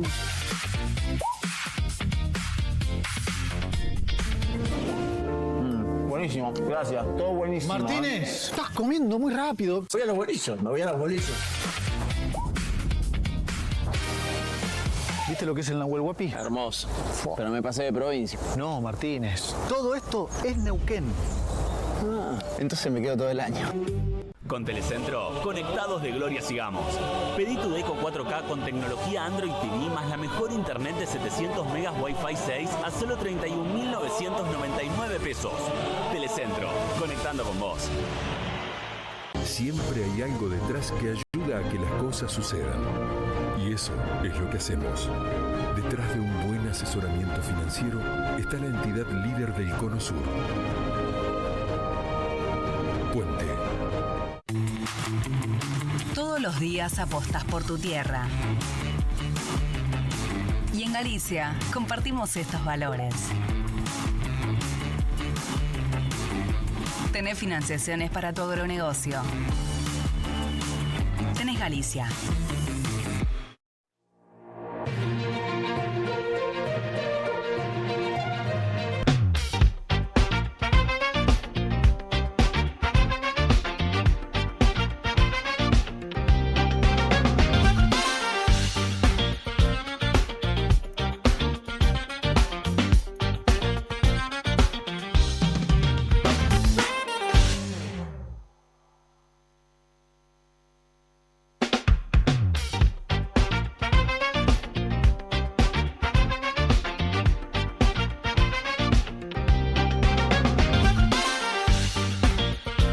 Muy bien, bloque final de QR, pero mucha información. Insisto, de Adorni hablamos del ribete más político, la encrucijada en la que está en el gobierno. Pero en términos judiciales, ¿qué hay, Irina?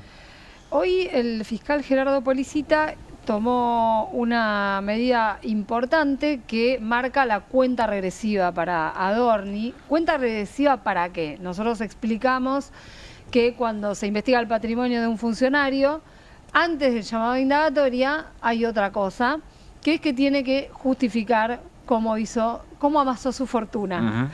En este caso viene todo bastante cantado, O sea, ¿no? todo lo que dijo en sede mediática lo tiene que repetir ante el fiscal. Sí, es llamativo, ¿no? Porque en realidad, claro, hasta ahora la investigación judicial está compuesta de elementos que tienen que ver con las declaraciones juradas de Adorni, pero la verdad es que también está integrada por lo que se dijo en sede mediática. Claro.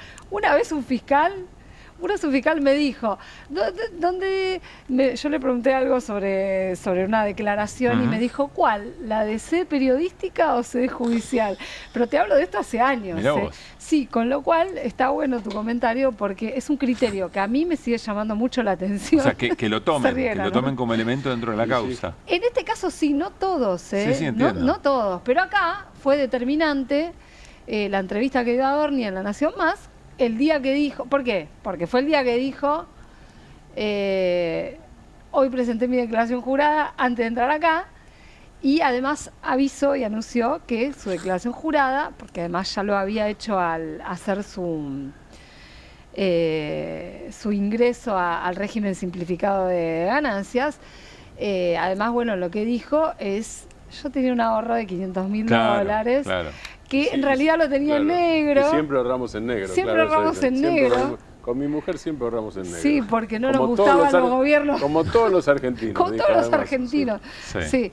Bueno, dijo eso, con lo cual blanqueó una situación que es la que le permitiría, a ver, es la explicación que él evidentemente quiere dar para decir cómo compró una cantidad de cosas, cómo gastó una cantidad determinada de dinero. No para evitar la evasión, o sea, lo no declarado, sino para evitar va a tener que pagar el enriquecimiento al ilícito. fisco le va a tener que pagar algo. Sí. Ya explicamos que de acuerdo a esta norma que está vigente gracias a este gobierno de inocencia fiscal, en realidad Adorni va a tener que pagar, pero no va a tener que explicar de dónde sacó lo que sacó. Pero sí debería tener que explicarlo judicialmente. Claro. ¿Y Entonces, cuál es la cuenta regresiva? Esta es una gran diferencia. Hoy el fiscal Policita pide un informe a un organismo que también lo hemos mencionado, que es la Dirección General de Asesoramiento Económico y Financiero de la Procuración, y le dice, hágame un informe con todo lo que hay, haciendo comparaciones. Le pone 7 puntos, 7 ejes 7 puntos claves que tiene que analizar, todas cosas que ustedes imaginarán, que tiene que ver con la comparación no solamente de lo que tenía el ingreso de la función y cuando salió, sino todos los datos que ya están incorporados a la causa, todos los que estuvieron surgiendo más recientemente y todos los movimientos con criptoactivos en billeteras virtuales, en plataformas y todas las modalidades en las que puede hacer transacciones con monedas digitales. ¿Y eso qué fecha da? ¿Qué fecha da? Porque dijiste cuenta regresiva. Bueno, el fiscal no le puso un plazo a este organismo, pero preguntando en Comodoro Pi, me dijeron, tenemos la expectativa de que lo entreguen antes de la feria judicial de invierno, las vacaciones de invierno, a mitad de julio. Con lo cual... Bueno. Y aparte, ¿qué dice Policita? Necesito esto para terminar de armar el requerimiento de justificación. ¿Eso qué quiere decir? Probablemente lo tenga avanzado, pero quiere estos datos más finos de este organismo. Le faltan algunos datitos de ARCA también, pero son cosas menores al lado de todo lo que ya tiene. ¿Se acuerdan de la escribana? Sí. ¿Se acuerdan de las prestamistas? Porque no vamos olvidando. Con Nicolás Cava la vemos todas las tardes a la escribana. La cruzamos siempre en la calle. Sí, no es que la vamos a ver ni a consultar. No es que Nicolás Cava haya encontrado un pendrive. No. Nada. Ahí por el centro. Hay una casualidad, sí, por la zona de Congreso. La cruzamos siempre todos los días. ¿Y charlan con ella? Todavía no. Estamos esperando el momento. Estamos esperando el momento. No, porque viste que la mandaron a callar. Sí, claro. Bueno, el núcleo Definime conocer. Qué bárbaro. Extraordinario. Se le dio todo de extraordinario. Se le dio todo ahora, justo ahora. Bueno, lo más grosso que va a tener que surgir de este informe es de dónde vienen esos $500.000 que Adorni, con una explicación muy floja, dijo 2014 va a tener que afinar, invertí en criptomonedas. Eso, bueno, claro. Sí, hay que ver si se puede afinar eso. Teóricamente se podría. Parece que hay movimientos más grandes en 2020, 2021, no en ese momento que él señaló en sede mediática. Sí. Bueno, vamos a ver qué sale de todo esto. Le va a costar explicar. Veremos, falta poco eventualmente. Una herencia no era. Si es que se cumple la mitad de julio. Gracias, Siri. Bueno, vamos a ir con momentos del Mundial, cortitas del Mundial. Primero vamos a ver festejos de la gente de Bosnia-Herzegovina que le ganó a Qatar y clasificó. Mirá esto.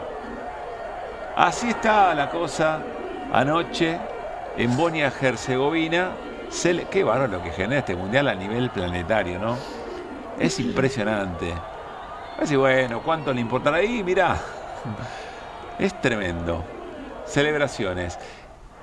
Vamos a Sudáfrica, porque Sudáfrica le ganó o aseguró efectivamente su clasificación. Y así se celebra, mirá, en el plantel. Qué cosa hermosa. Sudáfrica le ganó 1-0 a Corea.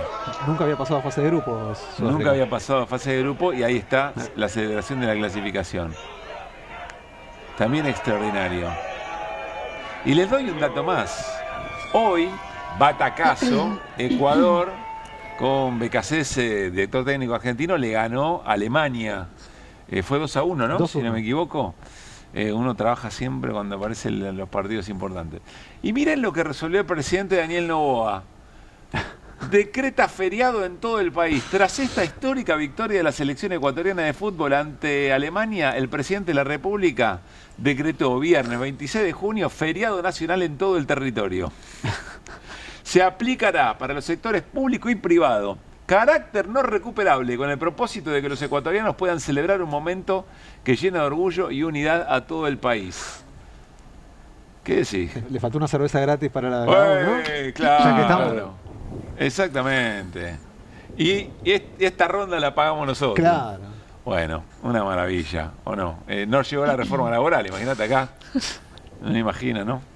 Bueno, nos vamos, che, nos reencontramos mañana. Haremos QR de viernes, superficialmente profundo, con Guido Bambini y José Amore. Gracias, Siri. Y abrazo. Martín Granowski, lo mismo. A usted lo abrazo otro día. Bueno. Señor Martín Epstein, gracias por estar, como siempre. Mañana, 9 de la noche.